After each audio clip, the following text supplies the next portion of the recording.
దేవుడు మన పక్షమునుండగా మనకు విరోధి ఎవడు?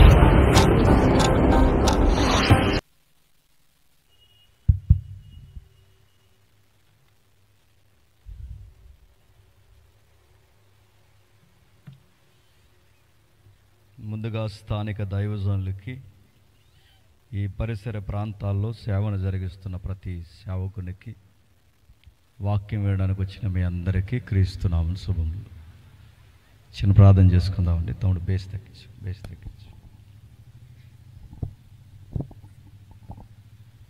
ప్రార్థన. పరలోకమందున మా తండ్రి, ఈ ప్రత్యేకమైన బహిరంగ సభలో వచ్చిన వారెవరూ శ్రోతలుగా మిగిలిపోక, వినబడుతున్నది సాక్షాత్తు సర్వోన్నతుని మాటని గ్రహించి, మాటలకు తగిన జీవితాన్ని తండ్రి అలవర్చుకొని, ఎలా అయితే వారి కుటుంబాల్లో వారి జీవితాల్లో మీ చిత్తం జరగాలని మీరు కోరుకుంటున్నారో, ఆ చిత్తాన్ని తండ్రి ముఖాముఖిగా ఈరోజు మాట్లాడండి. నిలబడని నేను తండ్రి కాలయాపన చేయక, మీ బిడ్డలకు అవసరమైన సంగతులు తండ్రి అందించడానికి నన్ను వాడుకుంటారని అర్థిస్తూ, ఈ సభల వెనక తండ్రి దైవజనులు, తనకు ఏర్పరిచిన తండ్రి యవనస్తులు, విశ్వాసులు, ముఖ్యంగా ఈ సభకు కారణమైన కుటుంబీకులు తండ్రి ఎవరైతే నిలబడ్డారో వారందరిని బట్టి ప్రార్థిస్తున్నాం. వారికి దీవెనకరంగా మలచండి. ఇంకా రక్షణ అనుభవం లేక ఎదురు చూస్తున్న వారు ఎవరైనా ఉంటే, ఈ సభ ద్వారా తండ్రి వారి నూతన ఆత్మగా స్థానిక సంఘంలోనికి తండ్రి వారిని చేర్చండి.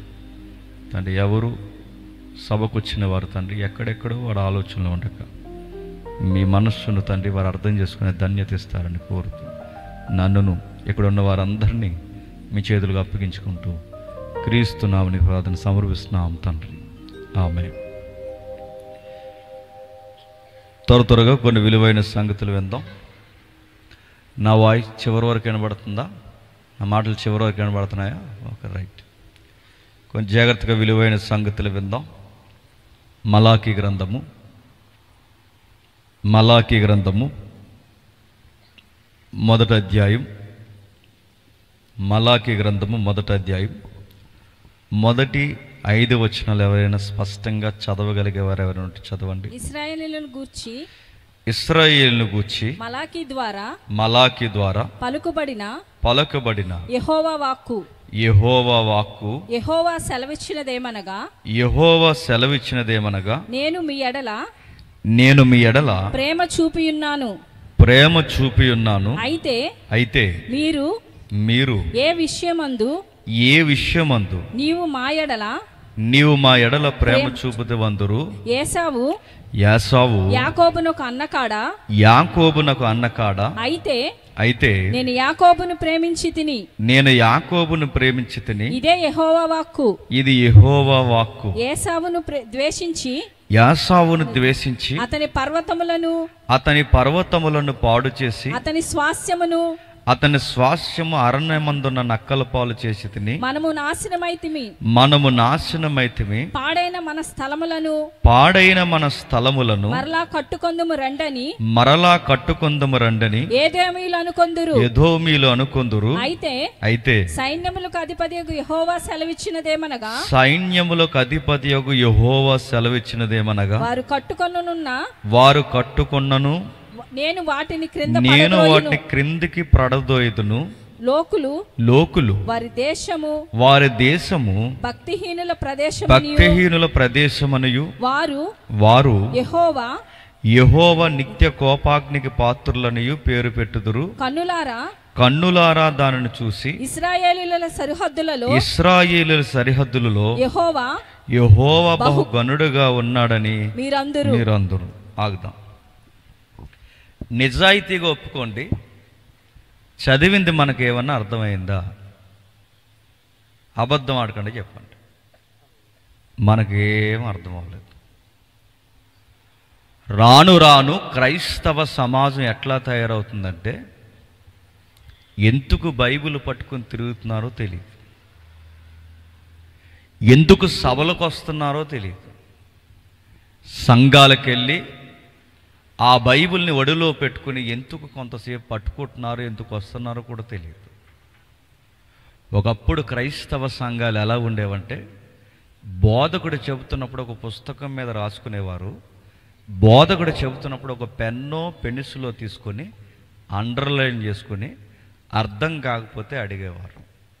ఇప్పుడు ఎక్కడ లేని గొడవేడు చెప్పినా ఎప్పుడు వదిలేస్తారా అని చూస్తున్నారు.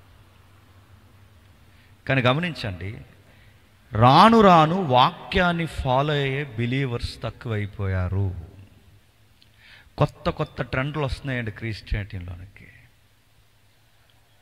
నేను ఇందాక గమనించాను, ప్రతి దిక్కున గమనిస్తున్నాను. మిమ్మల్ని ప్రేమించి మేలు కోరి చెప్తున్నాను, మీరు కూడా తప్పు చేయకూడదని నేను ఆశపడుతున్నాను.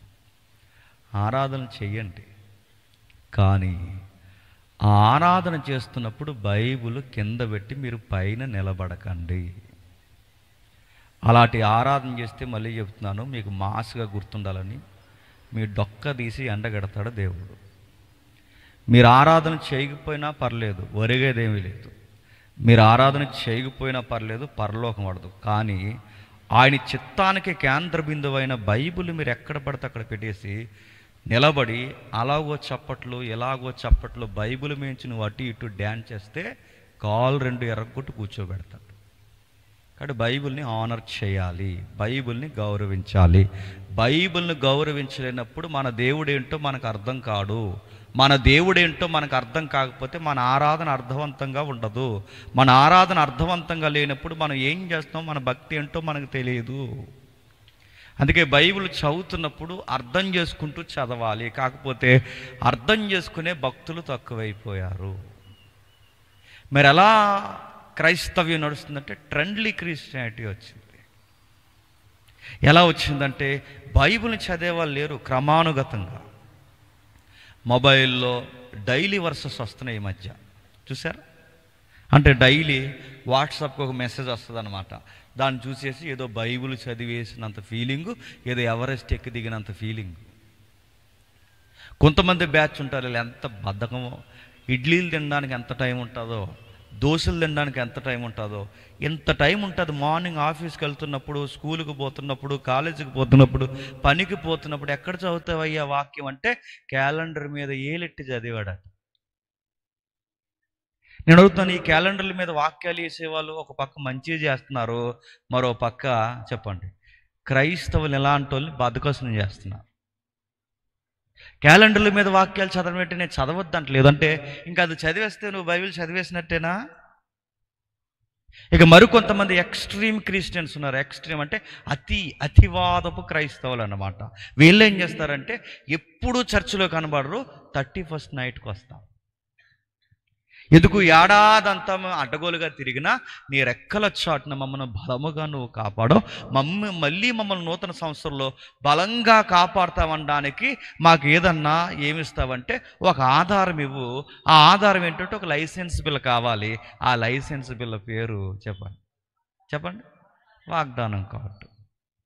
నేను వాగ్దానం కార్డులకు వ్యతిరేకం కాదండోయ్, నేను వాగ్దానం కార్డులు తీసుకొద్దని అనడం లేదండోయ్, కానీ వాగ్దానం కార్డులతో ఆగిపోవద్దంటున్నాను. వాగ్దానం కార్డు తీసుకోండి, కానీ ఆ వాగ్దానం కార్డు ఏడాదంతా చూసుకుని మురిసిపోతే తగునా? బైబిల్ 66 పుస్తకాలు ఉంటే అందులోంచి టకాలమని ఒక వచనం పీకి ఆ వచనం ఇంకా నాకేది, ఇక నాకు సంబంధించి అనుకుంటే అది సందర్భమా? Text follow అవుతున్నావా? దేవుడు వాక్యంలోంచి మాట్లాడతాడు, ఆ వాక్యాన్ని నువ్వు చదవకపోతే ఎలా మాట్లాడతాడు?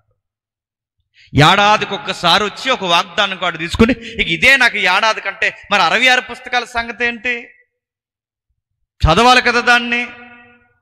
ఎలా పడితే అలా ఒక సందర్భంలోంచి వాక్యాన్ని పీకేస్తే దానికి ఒక అధ్యాయం ఉంది, దానికి కొన్ని వచనాలు ఉన్నాయి, ఆ వచనాల వెనకాల ఒక పుస్తకం ఉంది, ఆ పుస్తకానికి ఒక పేరు ఉంది, అక్కడ ఒక రచయిత ఉన్నాడు, ఆ రచయిత వెనకాల కొంత వ్యక్తుల పాత్రలు ఉన్నాయి, ఇంత కథ నడిచింది.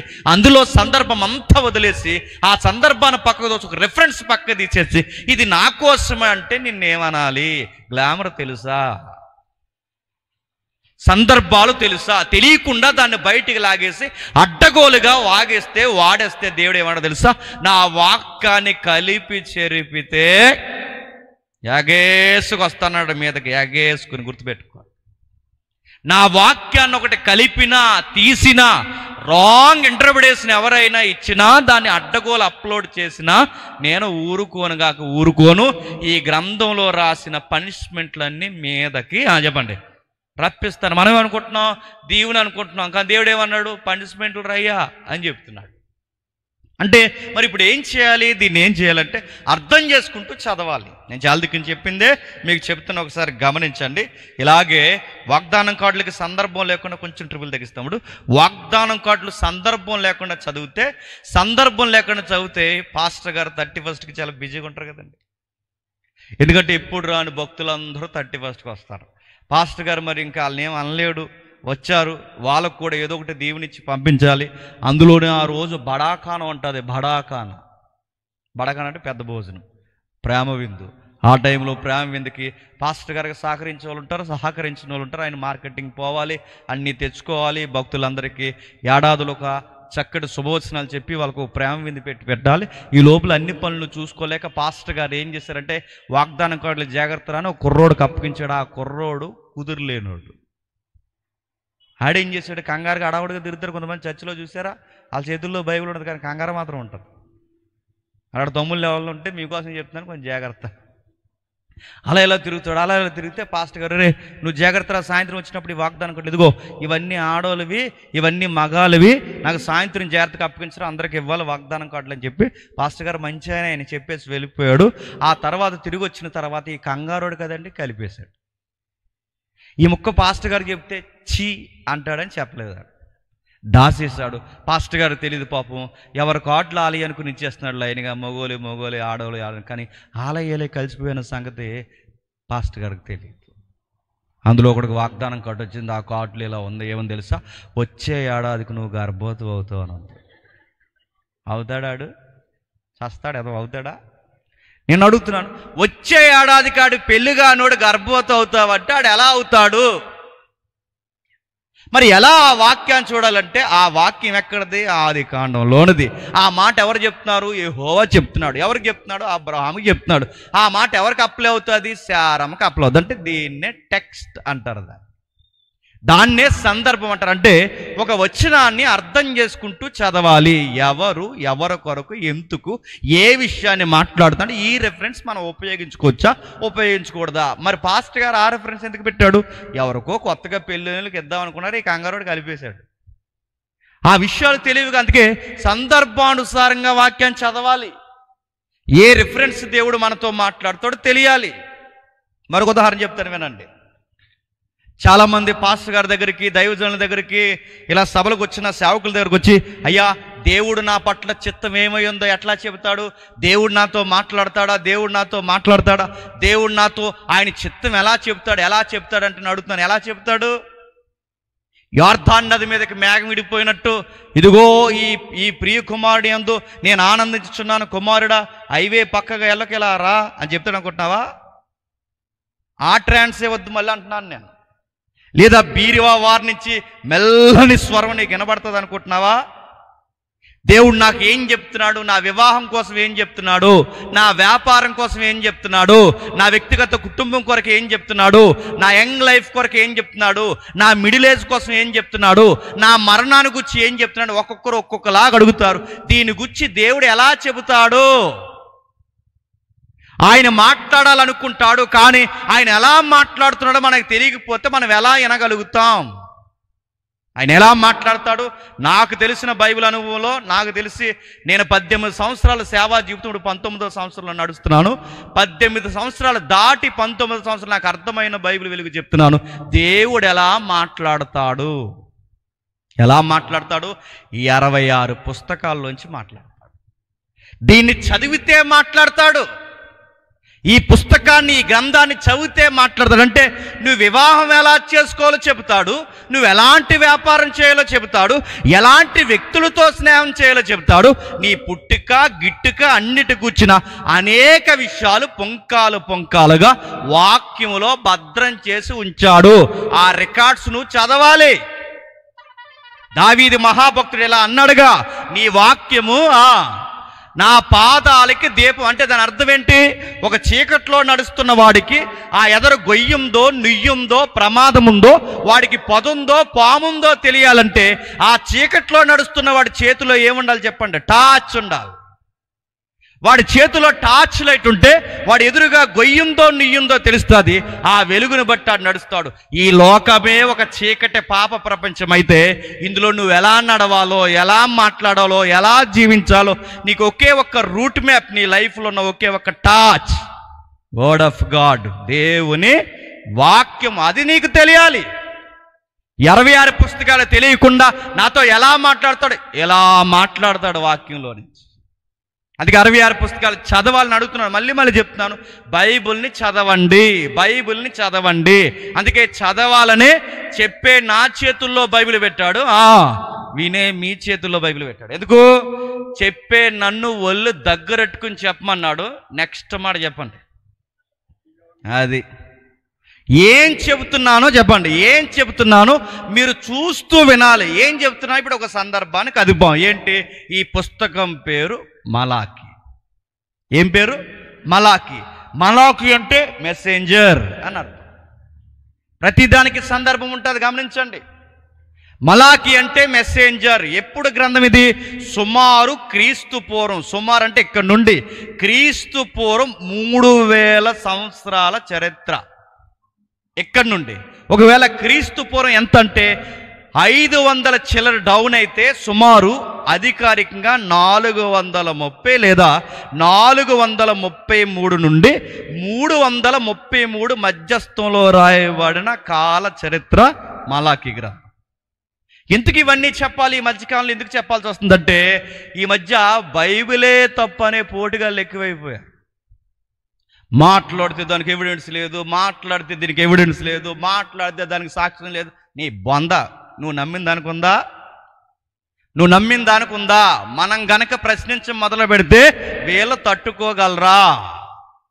బైబిల్కి పుంకాల సాక్ష్యాలు ఉన్నాయి. అలెగ్జాండర్కి లేని సాక్ష్యం అని చెప్తున్నాను. హిస్టరీలో అలెగ్జాండర్కి లేని పుస్తకాల సాక్ష్యం, ఆయన కన్నా ఎక్కువ సాక్ష్యం ఈ గ్రంథానికి ఉన్నాయి. నువ్వు నమ్ముతున్న నెపోలియన్ బోనపార్టీ, ఆయనకి లేని, నెపోలియన్కి లేని సాక్ష్యాల కన్నా గొప్ప సాక్ష్యాలు ఈ గ్రంథానికి ఉన్నాయి. ఎన్నో చరిత్రలు ఉన్నాయి. ఇందులో రాయబడిన రాజుల చరిత్ర బయట చరిత్రలో ఉంది. ఇందులో రాయబడిన మెట్టల గుట్టల చరిత్ర బయట భౌగోళిక సాక్ష్యాలు ఉన్నాయి. ఇందులో ఉన్న సముద్రాలు ఇప్పటికీ బయట ఉన్నాయి.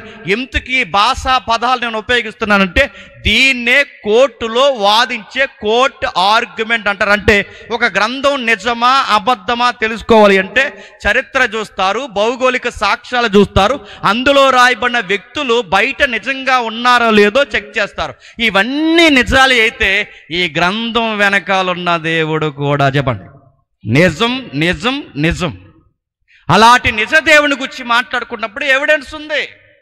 అనగనగా లేదు, అనగనగా మలాకి కాదు, అనగనగా మలాకి కాదు, మలాకి హిస్టరీలో ఉన్నాడు.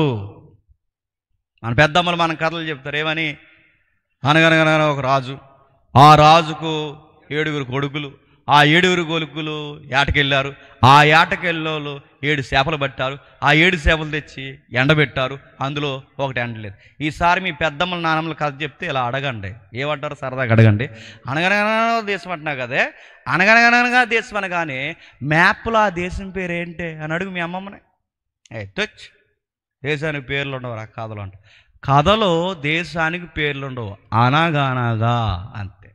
అనగనగనగా రాజు అన్నావుగా, రాజు పేరేంటని అడుగు.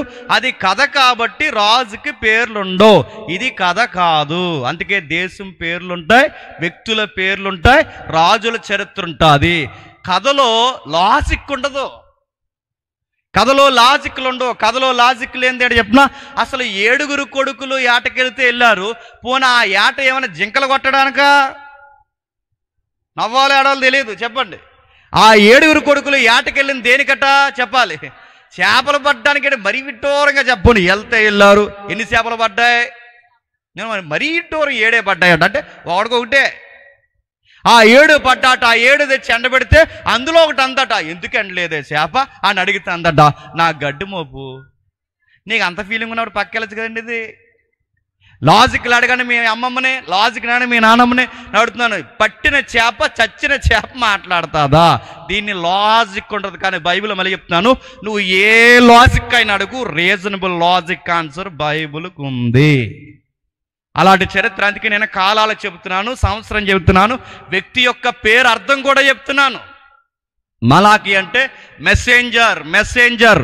బైబిల్లో ఉన్న ఏ వ్యక్తులకి, బైబిల్లో ఉన్న ఎబ్రీ లేదా కల్దీల చరిత్ర లేదా ఇశ్రాయేల్ చరిత్ర ఏ వ్యక్తి పేర్లైనా మీరు అడగండి, వాళ్ళ పేర్లకి అర్థాలు ఉంటాయి. వాళ్ళ అర్థాలకి సందర్భాలకి సంబంధం ఉంటుంది. మన పేర్లకి అర్థాలు వేరు, మనం చేసే పనులేరు. మన పేర్లు ఏంటి? పాస్టర్ గారిని తినేస్తారు ఈ మధ్య.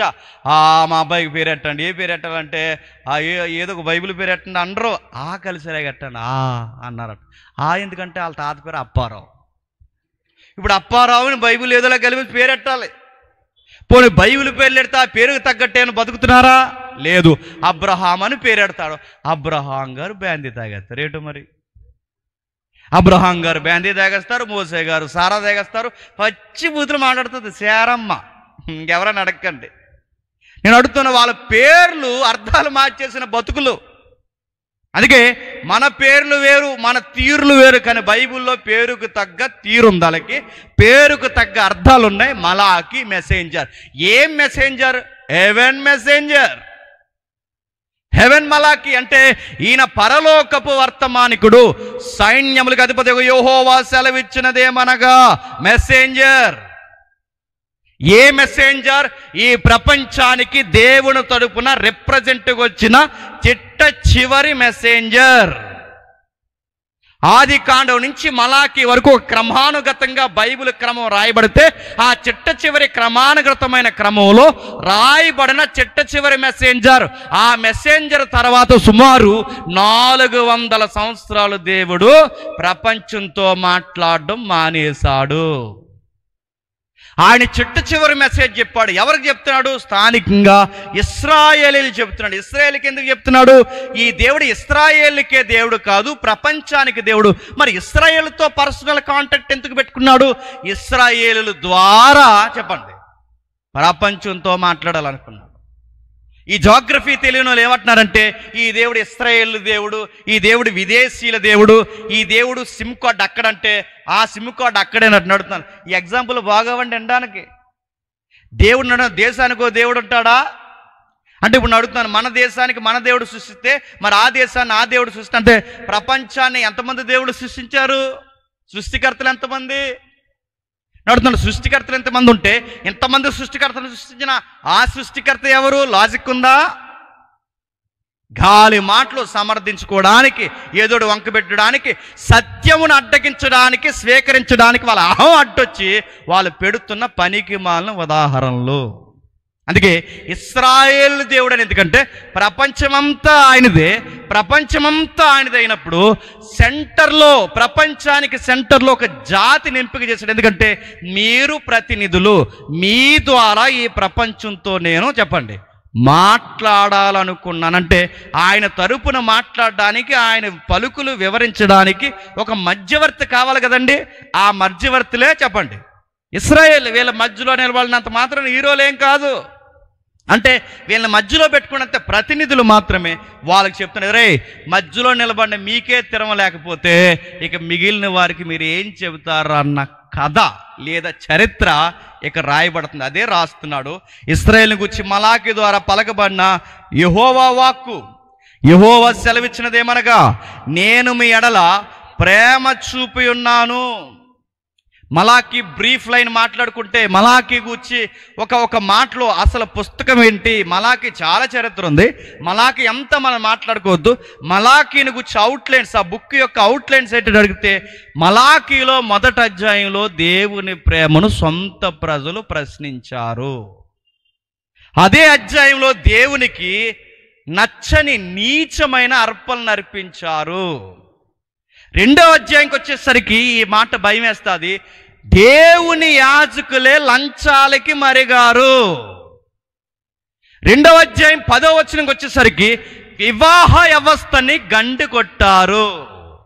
అంటే వాళ్ళకి నచ్చినప్పుడు చేసుకుంటున్నారు, నచ్చినప్పుడు వదిలేస్తున్నారు. ఇక ఇష్టానుసారంగా వివాహ వ్యవస్థని కలగాబులకం చేసేశారు. చివరికి ఆ 2వ అధ్యాయం చివరికి వెళ్ళేసరికి దేవుడిని ఆయాస పెట్టారు.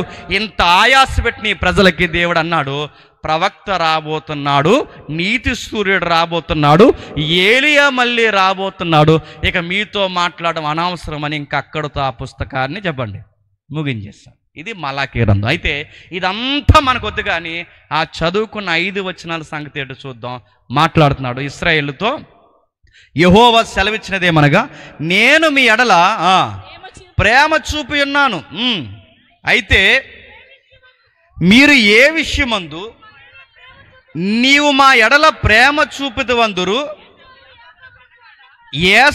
యాసావునకు అన్నకాడా, అయితే నేను యాకోబుని ప్రేమించదని. ఏమంటున్నాడండి? బాగా వినండి. ఇశ్రాయేలుకి దేవుడు తనను తాను బయలుపరుచుకుంటూ ఏమన్నాడంటే, నేను మిమ్మల్ని ప్రేమిస్తున్నాను అన్నాడు. ఏమన్నాడు? బాగా వినాలి. నేను మిమ్మల్ని ప్రేమిస్తున్నాను, నేను మిమ్మల్ని ప్రేమిస్తున్నాను అన్నప్పుడు ఏమనాలండి? అవును ప్రభువా, మమ్మల్ని అరణ్యంలో ప్రేమించావు, ఎర్ర సముద్రం పాయలు చేసావు, యోర్దాను నదిని పాయలు చేసావు, మన్నాను కురిపించావు, పాలు తేనెలు ప్రవహించు కానాను భూభాగాన్ని తీసుకొచ్చావు, అసలు దిక్కులేని మాకు సొంత భూభాగాలు ఇచ్చి మాకు ఈరోజు ఉన్నతమైన జీవితాన్ని ఇచ్చావు. ఇప్పటికి ఈ చరిత్రకు వచ్చేసరికి అసలు ఇల్లే లేని మాకు సరంబీలేసుకునేంత ఇల్లు ఇచ్చావు, మాకు ఎంత సుఖమిచ్చావు, మాకు పంటలను దీవించావు, కడుపులు దీవించావు, కొడుకులను దీవించావు, ఇంత దీవించావు. అవును ప్రభువా, మమ్మల్ని దీవించావంటే బాగున్ను. అలా అనకండి. ఏమన్నా తెలుసా? ఏం ప్రేమించేసేవేటి అన్నారు. జనాలతో వచ్చిన గొడవ ఏంటి చెప్పనా? తినేసి మర్చిపోతారు.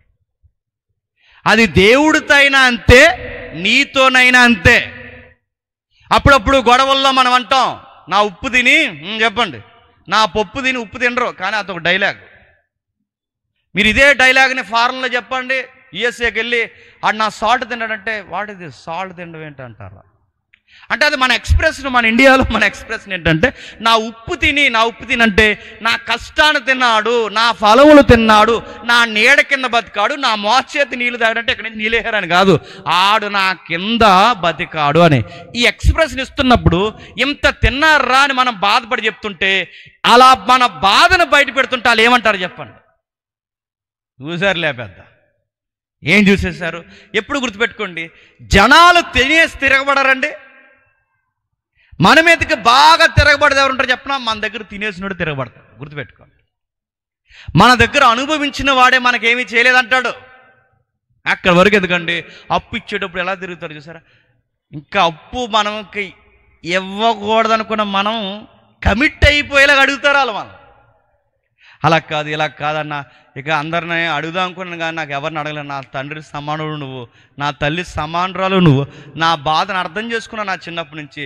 మీరు కాకపోతే ఇంకెవరు వస్తారు? నా బాధ వచ్చినప్పుడు నా కళ్ళు మీ ఇంటికేసే చూసినాయి, అందుకే మీకు అప్పు అడగడానికి వచ్చినాను. కానీ ఇంక మన దాన వీర సూరకర్ణి ఈ చరిత్రలన్నీ మనకు గుర్తొచ్చి ఇంక అంత ఎవరిని ఇవ్వక నాకు ఆ లోపల డబ్బులదే ఇచ్చే అని చెప్పి మన వైఫ్ తెచ్చిన వెంటనే ఇచ్చేసిన తర్వాత ఆడు గడువు పెట్టిన తేదీ అయిపోద్ది. అయిపోయిన తర్వాత డబ్బులు అడుగుతాడు. ఏమంటాడండి? ఎత్తాంలే అంటాడు. అది కాదురా, నా పరిస్థితిలోంచి ఇచ్చాను, ఇప్పుడు నాకు చాలా ముఖ్యమైనది. అన్నా ఉరుదులు ఏమి వెళ్ళిపోవన్నా, ఉంటాం అన్నా. ఆ డైలాగులు ఉంటే మనకి ఎలా ఉంటుందండి? ఒరే, నీకు అవసరం ఉన్నప్పుడు నేను ఇచ్చాను రా, నీకు పని ఉందన్నప్పుడు నా పనులు ఆపుకుని ఇచ్చామంటే ఇస్తామన్నా, ఊరుదులేమి పోమన్నా. అది కాదురంటే ఆడి గట్టిగా అడగండి. ఆడు ఏమంటాడు చెప్పనా? పక్కోడి దగ్గరికి పోయాడు. ఏమంటాడు చెప్పనా? పెద్ద ఇచ్చాడండి అప్పు, 70 సార్లు అడుగుతున్నాడండి. అసలు ఇలాంటి పనికి మాడి దగ్గర తీసుకున్నందుకు నాది చెప్పండి. ఈ డైలాగులన్నీ విన్నప్పుడు మనకు ఒరే ఎంత అన్యాయంరా, చేసిన మేలుకి చెప్పండి చివరికి నాకే పేర్లు పెడుతున్నారు అన్నప్పుడు బాధపడతామే. అలాంటి బాధ చెప్పండి మనుషులే కాదు, దేవుడు కూడా బాధపడతాడు. మీకు మేలు చేశాను రా, నేను మిమ్మల్ని ప్రేమిస్తున్నాను రా, మీ ఎడల ప్రేమ చూపాను రా అంటే వాళ్ళకి చెప్పాలి దేవుడు. అరణ్యాన్ని పాయలు చేశాను, ఎర్ర సముద్రం పాయలు చేశాను, ఆకాశాన్ని పాయలు చేశాను, బండలు పాయలు చేశాను, మీకు అడ్డొచ్చిన ప్రతి జనాంగాన్ని పాయలు చేసి ఎంత మిమ్మల్ని ప్రేమించానంటే బాగున్ను. వాళ్ళు ప్రశ్నిస్తున్నారు, ఏ విషయం ముందు మా ఎడల ప్రేమించామంటే ఈ స్టోరీ అంతా చెప్తే బాగుండు. ఆయన చెప్పకుండా ఆయన అంటున్నాడు, మీ నాన్న ప్రేమించాను అన్నాడు. ఏంటట? మీకు అర్థమవుతుంటే ఉదాహరణ చెప్తాను వినండి. ప్రతి సంసారంలో గొడవలు ఉంటాయి. ఆ సంసారంలో గొడవలు ఉన్నప్పుడు అప్పుడప్పుడు భార్యకి భర్తకి గొడవ అయినప్పుడు ఆవిడ అడుగుతుంది, ఈ మధ్య నన్ను ప్రేమించడం చెప్పండి. మన ఇంకేం గుర్తురా, వీళ్ళకి ఏ గుర్తుతాయి. ఈ మధ్య నన్ను ప్రేమించడం మానేసావంటే, మా ఇంటికి వచ్చినప్పుడు ఎలా వచ్చావే, బక్కలా వచ్చావు, ఇప్పుడు ఎలా ఉన్నావు, డ్రమ్ములా ఉన్నావు, ఎంత ప్రేమించాను నిన్ను. అలా కాదంటే, ఎలా ప్రేమించాను, నీకు ఎన్ని బట్టలు కొంటాను, నీకు ఎన్ని చేస్తాను, నీకు ఎంత చక్కగా చూస్తాను, ఎండకు పోకూడదని నేను ఎండలోకి పోయి కష్టపడతాను, నువ్వు ఇంటి దగ్గర ఉండాలని నేను కోరుకుంటే ఎంత నిన్ను ప్రేమించాను అని చెబితే బాగుంటుంది. ఆవిడ అడుగుతుంది, నువ్వు ఈ మధ్య నన్ను ప్రేమించడం మానేసో, నువ్వు నన్ను ఏ విషయం ముందు ప్రేమించావని అడిగినప్పుడు అప్పుడు ఏం చెప్పాలి, నేను నిన్ను ఎలా ప్రేమించానని చెబితే బాగుంది. అలా చెప్పకుండా నేను వెంటనే నువ్వు నన్ను ఏ విషయం ముందు ప్రేమించాను మా వైఫ్ నన్ను అడిగినప్పుడు, ఏయ్ మీ నాన్న ప్రేమించానంటే ఏమంటుంది చెప్పండి. నేను అడిగేదేంటి చెప్పండి, నువ్వు చెప్పేదేంటి. ఇక్కడ అదే జరుగుతుంది చూడండి. వాళ్ళు ఏమడుగుతున్నారు ఇశ్రాయేలు, నువ్వు ఏ విషయం ముందు మమ్మల్ని ప్రేమించావు అంటే దేవుడు ఏమన్నాడు, మీ నాన్న యాకోబుని ప్రేమించాను అన్నాడు. ఇప్పుడు కూడా గమనించండి, ఒక భార్య భర్తను అడిగినప్పుడు నువ్వు నన్ను ఏ విషయం ముందు ప్రేమించావు అన్నప్పుడు మీ అయ్యని ప్రేమించానంటే ఏమంటుంది, ప్రేమించుకోండి ఇద్దరు. వెళ్తున్నాను, నేను అడుగుతున్నాను, నేను నిన్ను ప్రేమించా అన్నప్పుడు ఏ విషయం అందు ప్రేమించా అన్నప్పుడు నేను సరిగ్గా చెప్పాలి సందర్భానుసారంగా. ఏమని, నేను నిన్ను ప్రేమించాను ఎలా ఎలా ఎలా అని చెప్పకుండా నీ నాన్న ప్రేమించానంటే అర్థం ఉందా?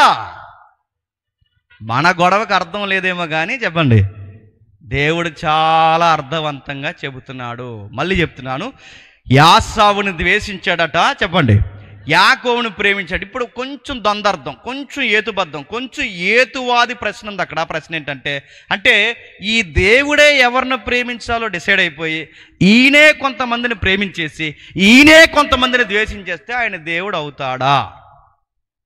అంటే యాకోబును ప్రేమించాడు ఈయన ఇష్టం, యాసావును ద్వేషించాడు ఈయన ఇష్టం. అంటే మీ ఇష్టం వచ్చినట్టు ఎవరిని వాళ్ళనే ప్రేమించేస్తే నేను అడుగుతాను, ఇంక సువార్తలు దేనికి?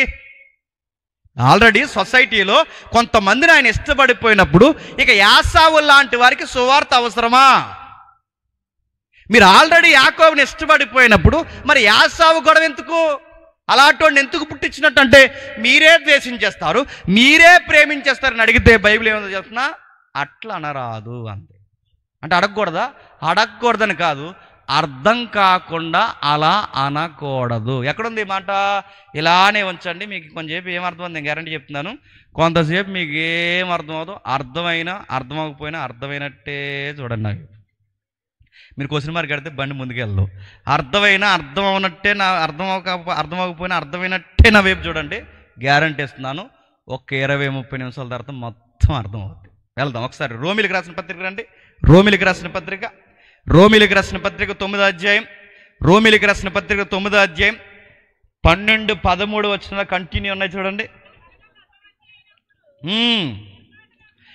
ఏర్పాటును అనుసరించిన దేవుని సంకల్పము, అక్కడ ఆ పదాలు ఎలా ఉన్నాయి చూడండి. క్రియల మూలముగా కాక పిలిచిన వాళ్ళ మూలముగానే నిలకడగా ఉండి నిమిత్తము పిల్లలింకా పుట్టి మేలైనను కీడైనను చేయకముందే పెద్దవాడు చిన్నవానికి దాసుడగును అని ఆమెతో చెప్పబడెను. ఇందును గూర్చి నేను యాకోబును ప్రేమించితిని, యాసావుని ద్వేషించితిని. బాగా వినండి, ఇక్కడ ఏమంటున్నాడు చూడండి. పిల్లలు ఇంకా పుట్టలేదట, ఆ పుట్టకుండా వాళ్ళు మేలుకిడులు ఏమీ చేయలేదట, వాళ్ళ పుణ్యకార్యాలు నీచ కార్యాలు ఏమీ చేయకముందే, పిల్లలు ఇంకా పుట్టకముందే, గర్భం నుంచి బయటికి రాకముందే నాకు చిన్నోడు ఇష్టం చెప్పండి, పెద్దోడు కష్టం అని చెప్పేసాడు. అదేంటండి? వాళ్ళ పుట్టిన తర్వాత మంచి చేసేవాడు మంచోడు అవుతాడు, చెడు చేసేవాడు చెడ్డోడు అవుతాడు. అప్పుడు కదండి ఇష్టపడాలి. ఇంకా మంచి చెడులు ఏమీ చేయకుండానే పెద్దోడు నచ్చలేదట, ఎవరు నచ్చేశారట? చిన్నోడు నచ్చట. అది ఎట్లా కుదురుద్ది? దాన్ని సరైన లాజిక్ అంటారా అని పౌలు గారిని అడిగితే అని రాయబడి ఉన్నదంటే ఆ పౌలు గారు ఏమంటున్నారు చూడండి. దేవుని యందు అన్యాయము కలదా? అట్లా అనరాదు, మూదు పగల కొడతా అన్నాడు. ఏమన్నాడు? దేవుని యందు అన్యాయము కలదా? అన్యాయము కలదా?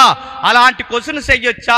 మరి ఏంటి సార్ పౌలు గారు ఆన్సర్ ఏంటంటే ఆ కిందికి వెళ్ళేసరికి అంటాడు, సృష్టికర్త కొండలు చేసేవాడైతే, కొండ చేయబడిన మనిషి అయితే, సృష్టింపబడిన కొండ నేను ఎందుకే ఇలా చేయబడ్డానని సృష్టించిన వాడిని ప్రశ్నించొచ్చా అని మన నోరు ముంచేసిన ఉదాహరణ చెప్పాడు అక్కడ. అంటే ప్రశ్నించకూడదా అని అడుగుతున్నాను. ప్రశ్నించవచ్చు. ఈ దేవుడిలో ఉన్న గొప్పతనం ఏంటి చెప్పనా? ఈ దేవుడు ప్రశ్నించమని కోరుకుంటాడు. లాజిక్లు అడగొద్దని అడగడు, కాకపోతే అర్థం పర్థం లేకుండా మాట్లాడొద్దంటాడు. అర్థవంతంగా ప్రశ్నించే ప్రతి ఒక్కరితో ఈ దేవుడు మాట్లాడతాడు. బైబిల్ ఇలా ఉంది, ఏతు అడుగు ప్రతి వానికి చెప్పండి సమాధానం చెప్పమని బైబిల్లో ఉంది. ఏదు అంటే కారణాలు అడిగేవాడు, లాజిక్లు అడిగేవాడు ఎవడున్నా దానికి సమాధానం చెప్పమని పేతురు గారే చెప్పారు. ఇప్పుడు మనకు ప్రశ్న వచ్చింది. ఈ ప్రశ్న ఏంటంటే, పెద్దోడిని ఎందుకు పక్కనెట్టినట్టు చిన్నోడిని ఎందుకు పక్కనెట్టంటే ఇది ఒక ఉమ్మడి కుటుంబం. బాగా వినాలి. ఈ ప్రశ్న తగాలి అంటే ఆ కుటుంబ నేపథ్యం తెలియాలి. దాన్నే మళ్ళీ మళ్ళీ చెప్తాను, మీరు గుర్తుపెట్టుకోండి. సందర్భాలు అంటారు వాటిని. ఏంటి సందర్భాలు? సందర్భంలోంచి వాక్యం చదవాలి. ఇప్పుడు మనం ఒక సందర్భం తీసుకున్నాం. ఆ సందర్భం ఏంటి? మలాకీ గ్రంథం 1వ అధ్యాయం 1 5 వచనాలు తీసుకున్నాం. దాన్ని ఒక పేరా అంటారు, దాన్ని ఒక సందర్భం అంటారు. ఆ సందర్భాన్ని అర్థం చేసుకోవడానికే మిగిలిన సందర్భాలు ధ్యానించాలి. దీన్ని రైట్ టీచింగ్ అంటారు. దీన్ని ఇక్కడ ఒక వచ్చును, అక్కడ ఒక వచ్చును, అక్కడ ఒక వచ్చును, అక్కడి నుంచి ఇక్కడికి, ఎక్కడి నుంచి అక్కడికి ఇలా లాంగ్ జంపులు చేస్తే దాన్ని సిస్టమేటిక్ థియాలజీ అనరు, దాన్ని సిస్టమేటిక్ ప్రీచింగ్ అనరు. అలా వింటే నేను వాళ్ళకి చెప్తున్నాను, కలగూర వంటకం అవుద్ది. టెక్స్ట్ వివరించాలి, అధ్యాయం వివరించాలి, ఆ పుస్తకం ఏంటో చెప్పాలి. దీన్నే సరి అయిన బోధన విధానం అంటారు. ఎప్పుడైనా ఎవరు ప్రసంగమైన మీరు వింటున్నప్పుడు ఆ వ్యక్తి ఎలా చెబుతున్నాడో ఈ కొలత పెట్టండి, మీకు ఇట్టే తెలిసిపోతాడు. ఆ టెక్స్ట్ ఎలా ఉందో కొలవండి. అక్కడి నుంచి ఇక్కడికి ఎందుకు దూకుతున్నాడు, ఎక్కడి నుంచి అక్కడికి ఎందుకు దూకుతున్నాడు, అసలు మలాకీలో వచ్చినాడు రోమాకి ఎందుకు వచ్చాడు, రోమాలో వచ్చి మళ్ళీ ఆదికాండానికి ఎందుకు వెళ్తున్నాడు, ఈ సందర్భాలు వివరించకుండా మళ్ళీ ఇక్కడి నుంచి ఇంకొక జంప్ ఎందుకు చేశాడని మీరు అడక్కే. ఈ మధ్యకాలంలో అదో ఓకదమ్ముడు ప్రసంగాలు ఎక్కువైపోయినాయి, చూసారా? ఎందుకు వెళ్తారో తెలియదు. ఈ మధ్య నేను ఇలా విమర్శ చేస్తున్నాను కాదు, కానీ ఎంతో కొంత మార్చుకుంటారేమో అని ఆశతో అంటున్నాను. మనం తిట్టుకున్న పర్లేదు, కొంచెం పందం మార్చుకుంటే చాలు. ఎందుకు చెప్పినా ఈ మధ్యకాలంలో ప్రసంగాలు మానేస్తారు. ఏం చెప్తున్నారు? సోది సోది సోది అంతా చెప్తున్నారు. ఆ సోది ఏం చెప్తారు? ఇదిగో మా ఇంట్లో మూడో అమ్మాయి ఏం చేసింది, మీ మూడో అమ్మాయి ఏం చేస్తే మాకు ప్రసంగంలో ఎందుకు అడుగుతున్నారా? అడగరు. మనకేం కాదు, మన దొరద సేవలు మనకి. పాస్టర్ గారి ఇంట్లో ఏం జరుగుతుంది, చిన్న అమ్మాయి ఎలా ఉంటుంది మీతో, పెద్ద అమ్మాయి ఎలా ఉంటుంది మీతో, పాస్టర్ గారికి మీకు మ్యాచింగ్ జరిగినప్పుడు పాస్టర్ అమ్మగారు ముందు చూసారా, పాస్టర్ గారు నేను అడుగుతున్నా, ఈ సెట్ అంత అవసరం అండి?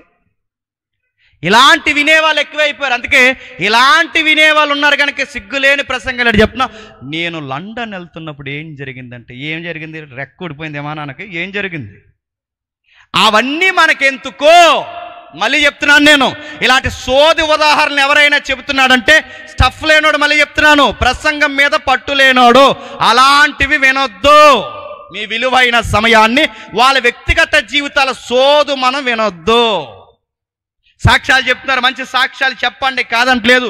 దేవుడు నన్ను కడిగాడు, పాపినైనా నన్ను మార్చాడు, తాగుబోతుని తిరిగిపోతునైనా నన్ను మార్చాడు. సాక్ష్యాలు ఇలా ఉంటే వినేవాడికి బాగుంటాయి, కానీ సాక్ష్యాలు అలా లేవు. మా ఇంట్లో ఎలకలు ఎక్కువైపోయినాయి, ఆ ఎలకలు ఎక్కువైపోయినప్పుడు దేవా ఈ ఎలకలు ఎలా పోవాలని ప్రార్థించినప్పుడు దేవుడు 3 పిల్లిని పంపాడు. ఇది ఒక సాక్ష్యమా? ఇది ఒక సాక్ష్యమా? పిల్లుల కోసం ఒక సాక్ష్యమా? నడుతున్నారు. ఇలాంటివి చెప్తున్నారు. నేను నాసిరకం మాటలన్నీ చెప్పడం బయట వాళ్ళు నవ్వుతున్నారు. మన బైబిల్లో ఎలాంటి మాటలు ఉన్నాయి, ఎంత చరిత్ర ఉంది, ఎంత రాజరికం ఉంది, ఈ దేవునికి వచ్చిన ఔన్నత్యం ఎంత గొప్పగా ఉంది, అదంతా వివరించకుండా ఎలకల కోసం మాకెందుకు, పిల్లుల కోసం మాకెందుకు, మీ ఇంట్లో కూతురు పట్టి పాడెత్తే మాకెందుకు? నేను అడుగుతున్నాను, వాక్యం తెలియదు. అందుకే సందర్భం. ఇప్పుడు మనకు ప్రశ్న వచ్చింది, ఏంటి పెద్దోడిని పక్కన పెట్టడం ఏంటి, చిన్నోడిని ముందుకు తీసుకురావడం ఏంటి, ఈ నేపథ్యం అంతా మనకెందుకు? ఇది కుటుంబ నేపథ్యం. ఈ కుటుంబానికి వచ్చి మనకెందుకు? మన కుటుంబాలు ఎలా ఉండాలో మనకు తెలియాలి అంటే చెప్పండి, ఈ కుటుంబాల గొడవ ఏంటో తెలుసుకుంటామనే చెప్పాలి. ఎక్కడ కుటుంబ నేపథ్యాలు రాశాడు. అర్థమవుతుందని అనుకుంటున్నాను. ముఖ్యాంశాలు మరోసారి అర్థమవుతుందా? అర్థమవుతుంది అనుకుంటున్నాను. ఇప్పుడు వెళదాం. ఏంటి వీళ్ళ కుటుంబం గొడవ ఏంటి, టూకీగా ఒక బ్రీఫ్ హిస్టరీ చెప్తాను, జాగ్రత్తగా వినండి. ఏంటి వీళ్ళ కుటుంబం అంటే, వీళ్ళదొక ఉమ్మడి కుటుంబం. ఉమ్మడిగా ఉంటారు. ఆ ఉమ్మడి కుటుంబం ఎందుకంటే ఈ ఇశ్రాయేలుకి ఉమ్మడిగా బతకడం ఇష్టం వీళ్ళకి. ఈ ఉమ్మడి కుటుంబాల్లో ఇలా బతుకుతూ ఉండగా అబ్రహాం గారు తర్వాత ఇస్సాకుకి చెప్పండి ట్విన్స్. మన సందర్భానికి కావాల్సింది యాసావు యాకోబు. వీళ్ళిద్దరు పుట్టారు. ఈ పుట్టిన తర్వాత వాళ్ళ నేపథ్యం అక్కడ రాస్తున్నాడు. ఉమ్మడి కుటుంబం మొక్క చెక్కలైంది. ఎందుకైందో చెప్తున్నా, ఇంటికి తలకాయలు ఎవరైతున్నారో కొంచెం జాగ్రత్తగా వినండి. పెద్దోళ్ళు ఎవరైతున్నారో, వయసు మళ్ళీ వాళ్ళు ఎవరైతున్నారో, ముఖ్యంగా భార్య భర్తలు జాగ్రత్తగా వినండి. ఎందుకు ఆ కుటుంబం మొక్క చెక్కలు అయిపోయిందో చెప్పనా, ఈ తల్లిదండ్రులైన ఈ తలకాయలు తినంగా ఉండకే ఎంత ప్రాబ్లం వచ్చింది ఇశ్రాయేలు సమాజానికి. మీరు నమ్ముతారో లేదో, తల్లిదండ్రులు చాలామంది పిల్లలను అంటారు కానీ వాళ్ళని ఎలా గైడ్ చేయాలో తెలియదు. మనం అనుకుంటున్నాం పెంచేస్తున్నాం మా పిల్లలు. అంటే పెంచేయడం అంటే బట్టలు కొనడమా, పెంచేయడం అంటే డ్రై ఫ్రూట్స్ కొనడమా, పెంచేయడం అంటే స్కూల్లో జాయిన్ చేయడమా, పెంచేయడం అంటే ఏంటి ఆడుకునేటప్పుడు బయటకు వదలడమా, పెంచడం అంటే ఏంటి నైతికత నేర్పించడం, ఎథిక్స్ అన్నారు వాటిని, మోరల్స్ అన్నారు వాటిని. ఆ మోరల్స్ వాళ్ళకి నేర్పించడం. ఎక్కడ మోరల్స్ రచ్చబండలో చూసి కాదు నేర్పించాల్సింది. ఎక్కడ మోరల్స్ టీవీ సెట్లలో చూసేవి కాదు, యూట్యూబ్లో చూసేవి కాదు. ఎక్కడ మోరల్స్ నేర్పించాలి, దైవికమైన నైతిక విలువలు నేర్పించాలి. అక్కడ అన్ఫిట్ అయింది ఆ ఫ్యామిలీ. మళ్ళీ చెప్తున్నాను, అక్కడ అన్ఫిట్, అక్కడ ఫెయిల్యూర్ అయింది ఆ ఫ్యామిలీ. ఏ ఫ్యామిలీ? ఇస్సాకు గారు ఫ్యామిలీ. ఏం జరిగింది ఒక్కసారి దర్యాప్తు మొదలెడదాం రండి. త్వరగా చూద్దాం ఒకసారి. ఆది కాండము 25వ అధ్యాయం, ఆది కాండం 25వ అధ్యాయం 27వ వచనం. చాలా జాగ్రత్తగా చదవండి. ఆది కాండం 25వ అధ్యాయం 27వ వచనం.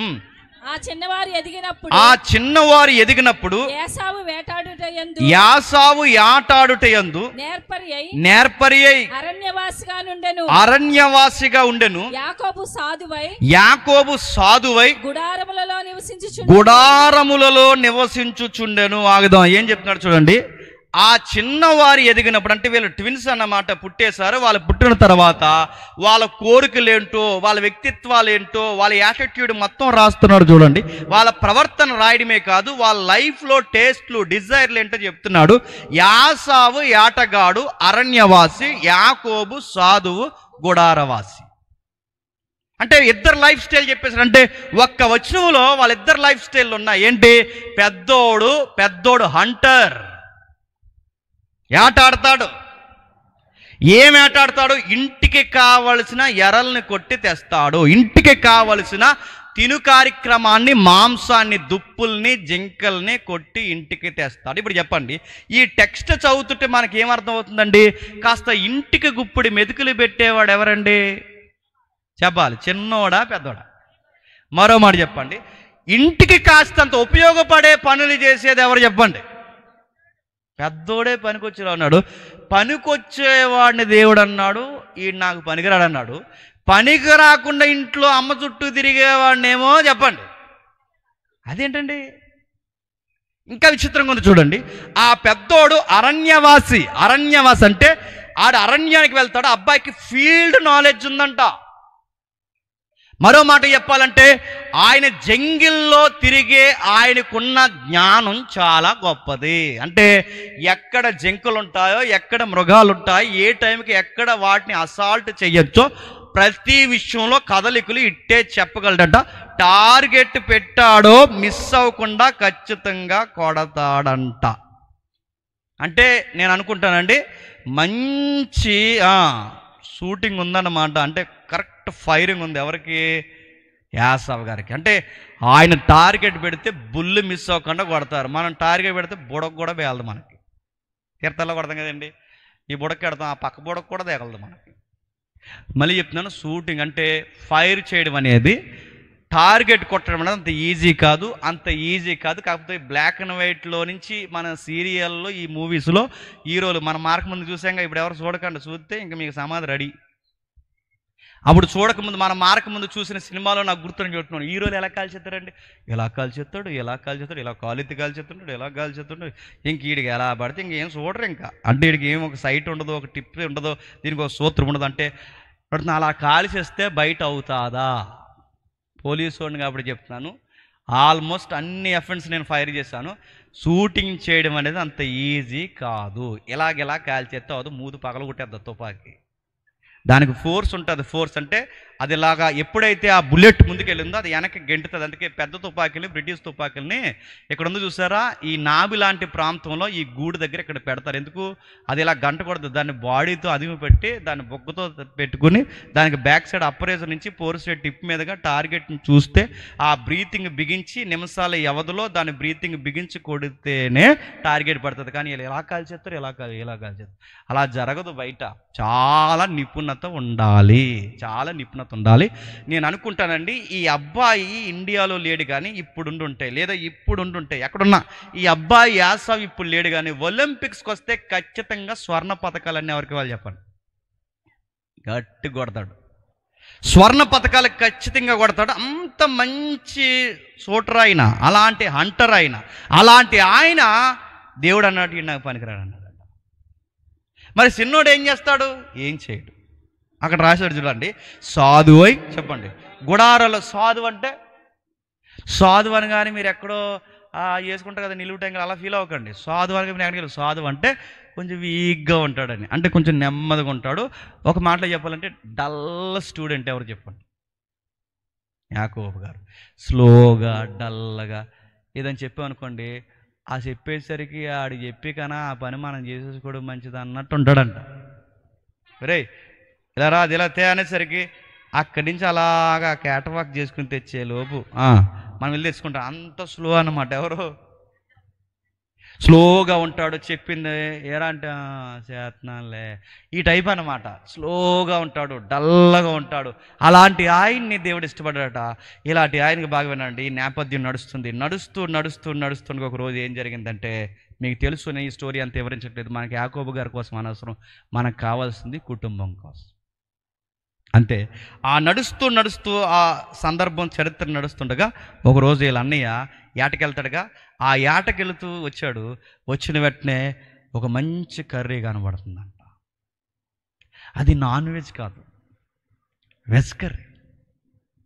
వెజ్ కర్రీని అడుగుతున్నాను, అరే ఒక వెజ్ కర్రీని అంత ఫ్లేవర్ ఎలా వండగలిగారంటే ఆ చిట్కాల అబ్బాయికి ఎవరు నేర్పించుంటారు చెప్పండి? వాళ్ళ అమ్మ. ఎవరు చెప్పండి? వాళ్ళ అమ్మగారు కూరలు వండడంలో దిట్ట. వాళ్ళ అమ్మగారులు కూరలు ఎరగకూడదు, మరి ఏం మసాలాలు వాడేది తెలియదు కానీ రేపకమ్మ మొత్తం మీద ఆవిడ వండితే అద్దరగొట్టేదట. ఆ టాలెంట్స్ అన్నీ అబ్బాయికి వచ్చండి. ఎప్పుడు గుర్తుపెట్టండి, ఇంట్లో మగపిల్లలు ఎక్కడగా పోకుండా సెంగు సాటును తిరిగితే ఎవరు బుద్ధులు వస్తాయి చెప్పండి? మగపిల్లలు. ఈడు చదువు లేకుండా, బయటికి వెళ్ళకుండా, ఏ టాలెంట్ లేకుండా ఆడింట్లో అలాగే ఉంటే వీడికి ఆడపిల్ల బుద్ధులే వస్తాయి. బాగా వినండి, యాకోబుకి ఆడపిల్ల బుద్ధులు వచ్చాయని నేను అంటలేదు కానీ ఆడపిల్లలు చేసే పనులు చేస్తున్నాడు అప్పుడు. ఆడింగ లక్షణాలు ఉన్నాయని అనడం లేదు కానీ ఆడవాళ్ళు చేసే వంట కార్యక్రమం అబ్బాయి చేస్తున్నాడు. అటు తిరుగుతున్నాడు. ఈ కర్రీ వండాడు. ఈడు ఏటకెళ్ళి వచ్చాడు. ఈ కుర్రోడు పెద్దోడు వచ్చిన తర్వాత, తమ్ముడు ఏంట్రా డిస్ అదిరిపోయింది ఈరోజు, ఏంటి మెనూ ఏంట్రా లంచ్కి ఏం తయారు చేశారు అనగానే కావాలా అన్నాడు. ఆ ఎర్రగా ఉందేంట్రా అని అడిగాడు. యాకోబు గారు టాలెంటెడ్ చెప్పిన, చిక్కుడుగా కూరని చికెన్ ఫ్లేవర్తో ఉంటాడు. మరి మామూలుగా ఉండండి, మరి ఎలా ఉంటాడు? అంత టాలెంట్ ఉంది ఆయనకి. తెచ్చి అక్కడ పెడితే కావాలా అన్నాడు. కావాలి. ఇప్పుడు అరణ్యంలో తిరిగి వచ్చాను, ఇప్పుడు అది తినకపోతే చచ్చిపోయేలా ఉన్నాను, నాకు కావాలని అడిగినప్పుడు యాకోబు అన్నాడట, షరతులు వర్తిస్తాయి అన్నాడు. ఏం షరతులు రా అని అడిగాడు. ఏమి షరతులు అంటే, నాకు కావాల్సినవి నీ దగ్గర ఉంది, నీకు కావాల్సింది నా దగ్గర ఉంది, ఈ కూర నీకు కావాలంటే నీ దగ్గర ఉన్నది నాకు ఇచ్చే, అది షరతు అన్నాడు. నా దగ్గరే ఉందిరా తమ్ముడు అనగానే ఏమీ లేదు, నాన్న తర్వాత నాన్నంతటి హోదా కలిగిన జ్యేష్ఠత్వం ఉందే, ఆ జ్యేష్ఠత్వాన్ని నాకు ఇచ్చే, ఈ కర్రీ నీకు ఇచ్చేస్తాను అనగానే ఇచ్చేసాడు. బాగా వినాలి, స్టడీ చేస్తున్నాం. పెద్దోడిని ఎందుకు పక్కన పెట్టాడు చెప్పండి? చిన్నోడిని ఎందుకు ప్రేమించాడు అంటే స్టడీ చేస్తున్నాం. ఆ స్టడీలో మనకు అర్థమవుతుంది, ఒక కూర కోసం తండ్రి తర్వాత తండ్రి అంత జ్యేష్ఠత్వాన్ని చెప్పండి అమ్మేసినోడిని ఎబ్రీ గ్రంథకర్త ఏమన్నాడు తెలుసా? భ్రష్టుడు, వ్యభిచారి, నీచుడు అని తిట్టాడు. మళ్ళీ అడుగుతున్నాను, ఎబ్రీ పత్రికలో రాయబడిన మాట మీకు జ్ఞాపకం చేస్తున్నాను. పూట కూటి కొరకు తన జ్యేష్ఠత్వాన్ని అమ్మేసిన యాసావుని ఏమని తిట్టాడు? దరిద్రుడు, వ్యభిచారి అని తిట్టాడు. మళ్ళీ అడుగుతున్నాను, యాసావునే కాదు, నీకొక జీవితాన్ని, నీకొక చక్కటి జ్ఞానాన్ని, నీకంటూ ఒక చదువుని, నీకంటూ ఒక కుటుంబాన్ని, నీకంటూ ఒక ఉన్నతమైన గౌరవాన్ని ఇస్తే, ఆ గౌరవాన్ని పట్టుకెళ్ళి ప్రతి దానికి అమ్మేస్తే నిన్ను కూడా ఏమంటాడు? వరస్ట్ ఫెలో అని తిడతాడు. యాసావుని తిట్టినోడు ఈరోజు మనల్ని తిట్టడా? ఈరోజు అడుగుతున్నాను, చిన్న చిన్న విషయాలకు లొంగిపోయి అనంతమైన జీవితాన్ని పాడు చేసుకున్న బిలీవర్స్ లేరా? 20-30 సంవత్సరాలు పెంచిన అమ్మా నాన్న ఎదిరించి గాలి ప్రేమలకి జీవితాన్ని పణంగా పెట్టే వాళ్ళని దేవుడు ఏమంటాడు? మళ్ళీ అడుగుతున్నాను, కేవలం భార్యడ కాలం బ్రతకాల్సిన జీవితాన్ని ఒక గ్లాసు మందు కొరకు నువ్వు జీవితాన్ని నమ్మేస్తున్నావంటే ఆ మందుకు లొంగిపోయే నిన్ను ఏమంటాడు? వేస్ట్ ఫెలోగాడు అంటాడు నిన్ను. జీవితాన్ని, సంసారాన్ని భర్తగా ఉండాలని నిన్ను, భార్యగా ఉండాలని నిన్నిస్తే, మూడో వ్యక్తులకి మీరు అవకాశం ఇస్తే మిమ్మల్ని ఏమంటాడు? అరే పూట కూటు కొరకు జాస్తత్వాన్ని నమ్మిన వాడినే వ్యభిచారంటే అలాంటిది కాపరాన్నే కళ్ళు గప్పి వ్యభిచారం పనులు చేస్తే ఇంకా ఏం తిట్లున్నాయి చెప్పండి? ఇంకా కొత్తగా ఎలా తిట్టాలి? దేవుడు తిడతాడు. అవును, నీకు ఇచ్చిన జీవితంలో నీకంటూ ఒక స్థాయి ఇచ్చాడు, ఒక విలువనిచ్చాడు, నీ కుటుంబంలో నీకు ఒక పాత్ర ఇచ్చాడు. దాన్ని పనికిమాలిన విషయాలకు నువ్వు తాకాటు పెడితే ఏమంటాడు? ఒరే భ్రష్టుడా అని తిడతాడు ఆయన. చాలా మంది చీకటి ప్రాంతాల్లో ఇక ఏ పని లేదని వ్యభిచారాలు చేసి బతుకుతున్నారు. పోలీస్ స్టేషన్లో ఒక రోజు మాకు దొరికారు. మేము నైట్ రోజు తిరుగుతున్నప్పుడు ఒక ఆమె దొరికినప్పుడు మేము పట్టుకున్నప్పుడు ఆన్సర్ చెప్పింది. ఏమని చెప్పిందంటే, ఏమ్మా ఇంకేం పని లేవా, ఇదే పనిలా నీకు అని అడిగితే, మా సార్ అడిగితే ఆవిడ చెప్తున్న పాట ఏటో చెప్తున్నా, ఏం చేస్తామయ్యా పట్టుకూటు కోసం అన్నా. ఏటట పట్టకూటు కోసం ఏం చేస్తుందంటే వ్యభిచారం అడుగుతున్నాను. పట్టకూటు కొరకు వ్యభిచారం చేస్తే దేవుడు అంటాడు, కూటు కొరకే తన జాస్తత్వాన్ని నమ్మినేసులను వ్యభిచారం అంటే కూడు కోసమే వల్లు అమ్మేస్తే ఏమంటాడు? సీరేస్తాడు. మళ్ళీ చెప్తున్నాను నేను, నీకొక కాపరాన్ని ఇచ్చాడు జాగ్రత్త, నీకొక యవ్వనాన్ని ఇచ్చాడు జాగ్రత్త, నీకొక కుటుంబాన్ని పెద్దల్ని ఇచ్చాడు జాగ్రత్త, నీకొక సంఘాన్ని ఇచ్చాడు జాగ్రత్త, నీకంటూ కొన్ని ఆలోచన ఇచ్చాడు జాగ్రత్త. దేవుడు నీకు ఏ స్థితి ఇచ్చాడో దాన్ని కాపాడు. దాన్ని ప్రతి దానికి అమ్మేశావో దులుమాడేస్తాడు జాగ్రత్త. ఈ దేవుడితో గొడవ ఉంది, ఈయనకి ఇవ్వడమో తెలుసు. చెప్పండి, సరిగ్గా ఉండకపోతే మొట్టికాలేసి నడ్డి తుంటె ఈమె కిరగొట్టి తీసుకోవడం కూడా తెలుసు. యాసావుకి అదే చెబుతున్నాడు. ఏం పనులురా ఇవి? నాన్న తర్వాత నాన్న ప్లేస్ నీది. అబ్రహాము, ఇస్సాకు. చెప్పండి, యాసావు నీ ప్లేస్ ఏంటో తెలుసా? అబ్రహాము, ఇస్సాకు, యాసావు, ఇది నీ ప్లేస్మెంట్. అంటే పితరుల యొక్క పట్టికలో ఉండాల్సిన మూడో పేరు నీది. అలాంటి పేరుని కూడు కమ్మేశావంటే నిన్నేమనాలి? చాలామంది పిచ్చి మాటలు మాట్లాడతారు. వాళ్ళ మాటలోనే తెలిసిపోద్ది వాళ్ళకి లైఫ్ పట్ల ఎంత పర్పస్ ఉందో వాళ్ళకి అర్థమైపోద్ది. ఏమంటారు చెప్పిన, పెళ్ళికి వచ్చావు, నీకు ఆ కూర వేయలేదా, వేస్ట్ అని. ఏంటి పెళ్ళిలో నేను ఆ గోంగూర పచ్చడి వేసుకోకపోతే నా లైఫ్ వేస్ట్ అంట. నువ్వు ఆ కూర తినకపోతే వేస్ట్, ఆ ఊరు వెళ్ళిన తర్వాత నువ్వు ఈ జ్యూస్ తాగకపోతే వేస్ట్, ఇక్కడ ఈ స్పీడ్ తినకపోతే వేస్ట్. మరి ఆ పూతరేగ తినలేదా, నువ్వు వేస్ట్ ఏంటి? పూతరేగలు తినకపోతే నా పుట్టుక వేస్టా? అడుగుతున్నాను. గాలి మాటలు జీవితం అర్థం. కూడు కొరకు లైఫ్ వేస్ట్ అనే వాళ్ళని ఏమనాలి చెప్పండి? కూరల కోసం గొడవెట్టుకునే వాళ్ళు లేరండి కుటుంబంలో? కూరల కోసం 60 ఏళ్ళ కాపరాన్ని పాడు చేసుకునే వాళ్ళు లేరా? వీళ్ళందరూ ఎవరండి? యాసావుకి తమ్ముళ్ళు వీళ్ళందరూ. సార్ ఎవడ కాయమన్నాడా నిన్ను అన్నాడు. సార్ ఎవడ కాయమంటాడు? బిల్గేట్స్ వచ్చి కాయమంటాడా? ఆ రోజుకి అది కాసింది అంతే. ఆ టయానికి అది కాయాలనిపించింది, కాసింది ఆవిడ. దానికి కూడా నేను సార్ ఎవడ కాయమన్నాడే, కక్కెందుకు వండలేదే, మొక్కెందుకు వండలేదే, నీ బొంద ఎందుకు వండలేదని అడుగుతున్నాను. కూర కోసం మీరు గొడవలు ఎట్టుకుని పోలీస్ స్టేషన్లో ఎఫ్ఐఆర్ నమోదు చేసుకుని దాన్ని పట్టుకెళ్ళి కోర్టులో తిరిగి అక్కడ మీరు ఒక జడ్జిమెంట్ తెచ్చుకుంటున్నారంటే మీ కాపురం విలువ తెలిసిందా? లేరు చెప్పండి. ఆంబులెట్ కోసం గొడవ పెట్టుకుని భార్య భర్తలున్నారో తెలుసా? 100కి ఫోన్ చేస్తారు, మా ఆయన చంపేసులో ఉండి త్వరగా రండి అంటే. దేనికని వెళ్ళారు. ఒకరోజు మా వాళ్ళు టకటకమని వెళ్తే అది చెప్తున్నారు. ఎందుకమ్మా ఏమైందని అడిగితే 100 కాల్లో నమోదు చేస్తారు. ఎందుకు వచ్చామంటే మా ఆయన చంపేసాను. దేనికిరా గొడవ అని అడిగితే అప్పుడు గొడవ చెప్పి కోడిగుడు ఉక్కురు కోసం గొడవ అండి వాళ్ళకి. కోడిగుడ్డు ఉక్కుర్ల కోసం గొడవ, సార్ల కోసం గొడవ పెట్టుకుంటే మీకు విలువ తెలుస్తుందా? మీలాటోడే పెద్ద అన్నయ్య యాసావు. అతనికి విలువ తెలియట్లేదు, జీవితం విలువ. చిన్నోడు తిరుగుతున్నాడు, టఫా టఫా తిరుగుతుంటే ఈ తిరుగుతున్న వేళ మాట్లాడు. ఒకరోజు ఇచ్చేసాడు, ఏముందలే ఇచ్చేసినంత మాత్రాన పోతుంది అనుకున్నాడు. ఇచ్చేసాడు, ఈ అబ్బాయి లాగేసుకున్నాడు. కట్ చేస్తే 27వ అధ్యాయంకి వచ్చేసరికి పెద్ద ఆయనకి వయసు అయిపోయింది. పెద్ద ఆయన ఎవరు? ఇంటికి పెద్ద అయినా చెప్పాలి, మర్చిపోద్దు. మన కుటుంబాలు కనబడితే జాగ్రత్త చూడండి. పెద్ద ఆయనకి వయసు అయిపోయింది. వయసు అయిపోయిన ఆయన ఏమడుగుతున్నాడు? చిట్ట చివరి కోరుకు, నాకు మంచి కర్రీ కావాలరా అని అంటాడు. ఏం కావాలట? చచ్చిపోయే ముందు ఒక మంచి ఆట మాంసం తిని చచ్చిపోయాను అడుగుతున్నాను.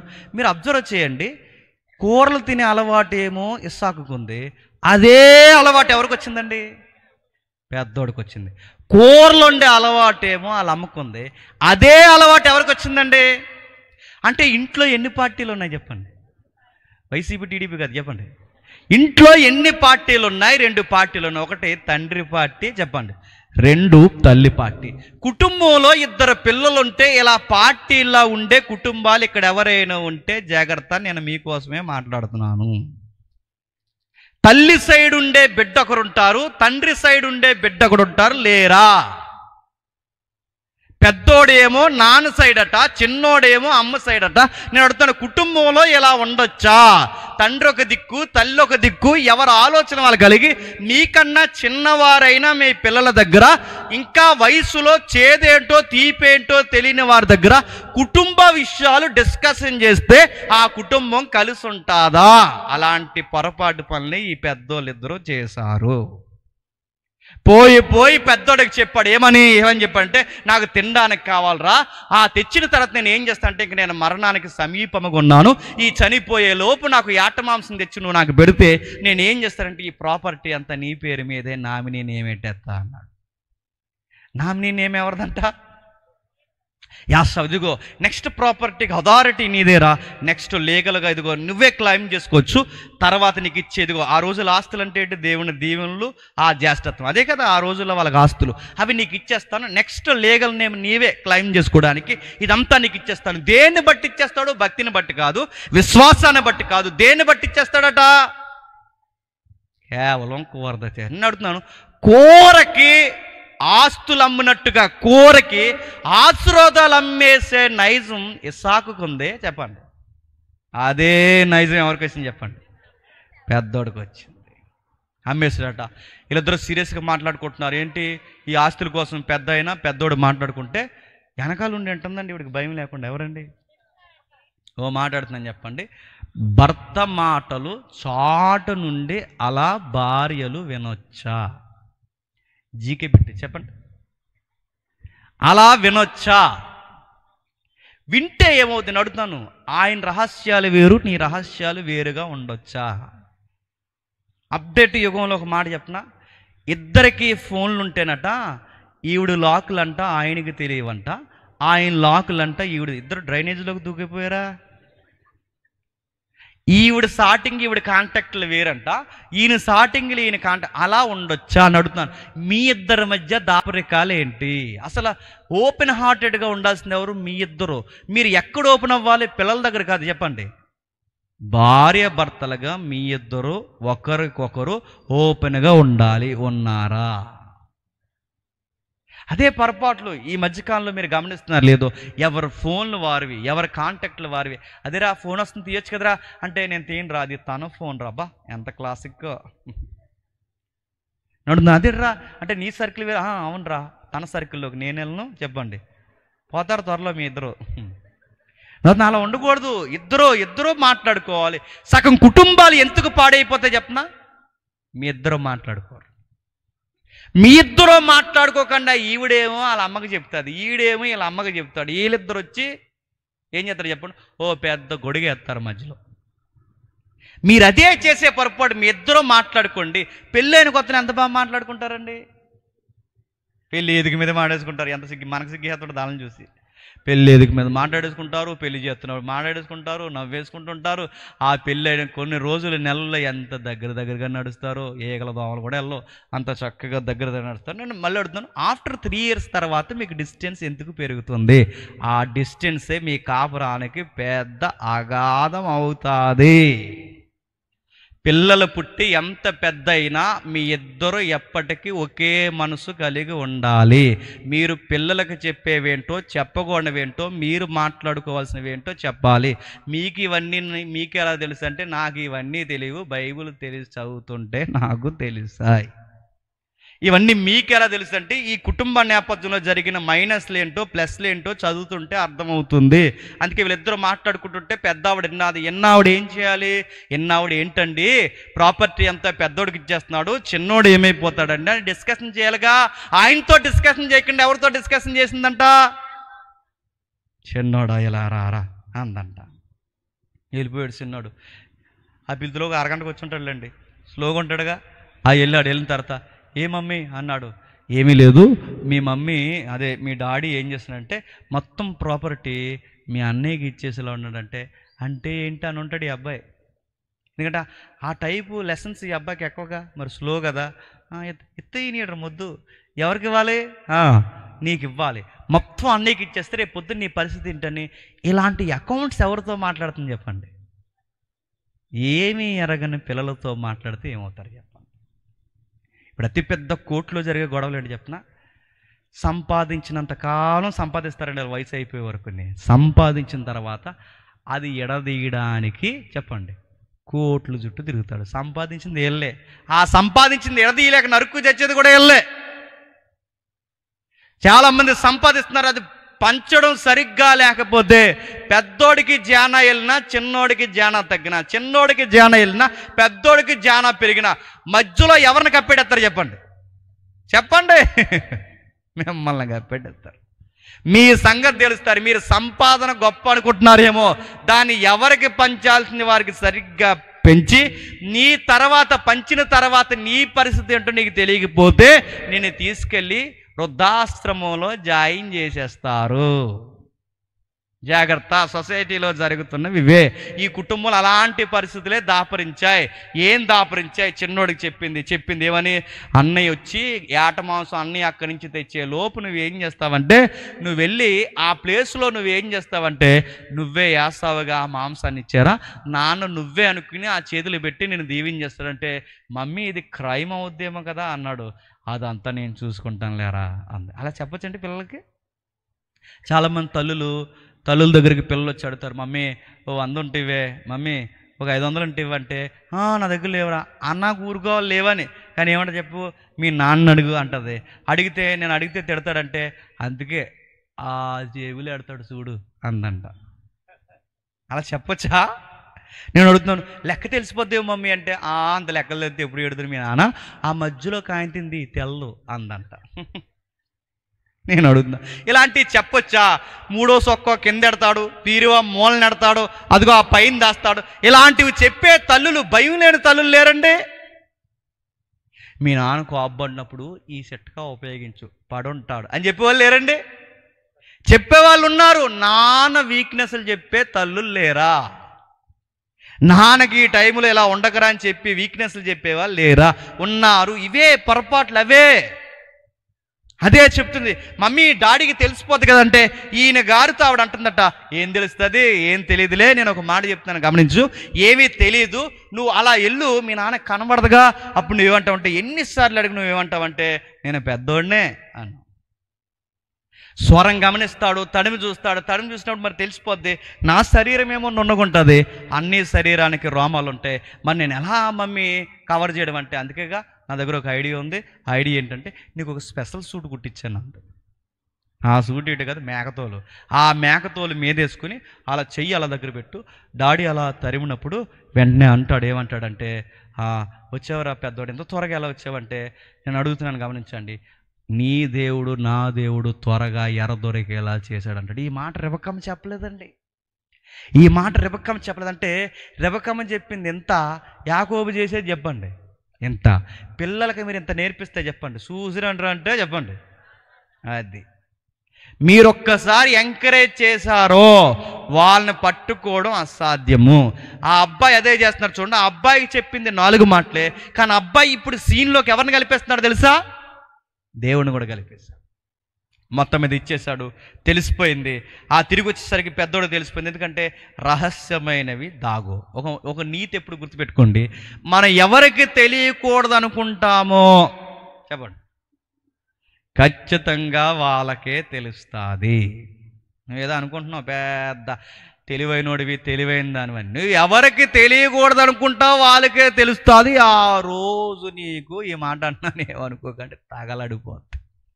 ఆ రోజు నువ్వు ఆర్పడం అసాధ్యము. బైబిల్ ఎలా ఉంది? రహస్యమైనవి చెప్పండి బయటికి రాకుండా మానవు, అది ఎవరికి తెలియకూడదో వాళ్ళకే తెలుస్తుంది. మీ పేరెంట్స్ తెలియకూడదు అనుకుంటున్నావా? ఖచ్చితంగా తెలుస్తుంది.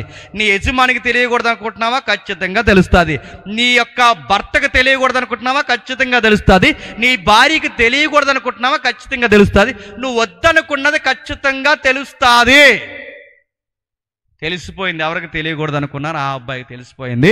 చిన్నోడు దెబ్బ కొట్టాడు అని, తమ్ముడే దెబ్బ కొట్టాడని గుస్సు బుస్సుమన్నాడు. 41వ వచనంలో ఏం జరుగుతుందో చూడండి, ముగించేద్దాం త్వరగా. 41వ వచనంలో తన తండ్రి యాకోబుకి ఇచ్చిన దీవెన నిమిత్తము మరియు ఏసావు నా తండ్రి గూర్చిన దుఃఖ దినములు సమీపముగా ఉన్నవి, అప్పుడు నా తమ్ముడైన యాకోబును చంపెదను అనుకొనెను. రెబెక్కా తన పెద్ద కుమారుడిని ఏసావుతో మాట్లాడుకూర్చి విన్నప్పుడు ఆమె తన చిన్న కుమారుడిని యాకోబుని పిలవనంపి అతను తిట్లండి, ఇదిగో నీ అన్నయ్య అయిన యోసావు నిన్ను సంపదలసి చెప్పి నిన్ను గూర్చి తన్ను తాను వాదార్చుకొనుచున్నాడు. ఒకసారి ఊహించుకోండి, ఇంట్లో ఎలా తిరుగుతున్నాడట? తనను తాను వాదార్చుకోవడం అంటే అలా తిరుగుతున్నాడట. ఎలా తిరుగుతున్నాడట? ఒక మాట లోపల కోపంతో ఆ మాట బయటకనేస్తున్నాడంటే, ఎక్కువ మంది కోపం వచ్చినప్పుడు చూసారా, గాలిలో చూసి మాట్లాడుకుంటారు చూసారా, గోళ్లతో మాట్లాడుతుంటాడు, అద్దం ముందు నిలబడి మాట్లాడుకుంటాడు, బాత్రూంలో మాట్లాడుతుంటాడు. ఎందుకు? ఆడు కోపం తట్టుకుని లోపల నుంచి వాయిస్ బయటకు వచ్చేస్తుంది అన్నమాట. ఎందుకంటే కూడా మాట్లాడుకుంటున్నాడు, బయటికి మాట్లాడుతున్నాడు. ఎలా మాట్లాడుతున్నాడు?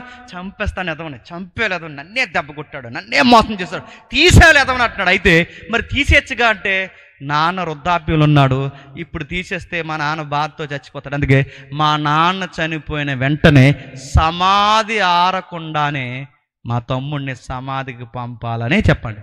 స్కెచ్ చేసి కూర్చుని తిరుగుతున్నాడట. మా నాన్న అయిపోనే అని వాడు మాట్లాడుకుంటుంటే ఆ ఇంట్లో అటు ఇటు తిరుగుతున్న అబ్బాయిని వాళ్ళ అమ్మ చూసాక మాట అంది, మరి బాబోయ్ వీడి కోపానికి ఎలాగైనా చంపేసేలో ఉన్నాడు చిన్నోడని. ఒరే చిన్నోడా ఇలా రా, మీ అన్నయ్య చాలా ఉగ్రుడు అయిపోయినాడు, ఈ కోపానికి దెబ్బకి నేను చంపేసేలా ఉన్నాడు, ఒకే దినాన్ని మీ ఇద్దరు చచ్చిపోతే ఎలాగరా అని 45 వచ్చిన చివరి మాట అంటాను చూడండి.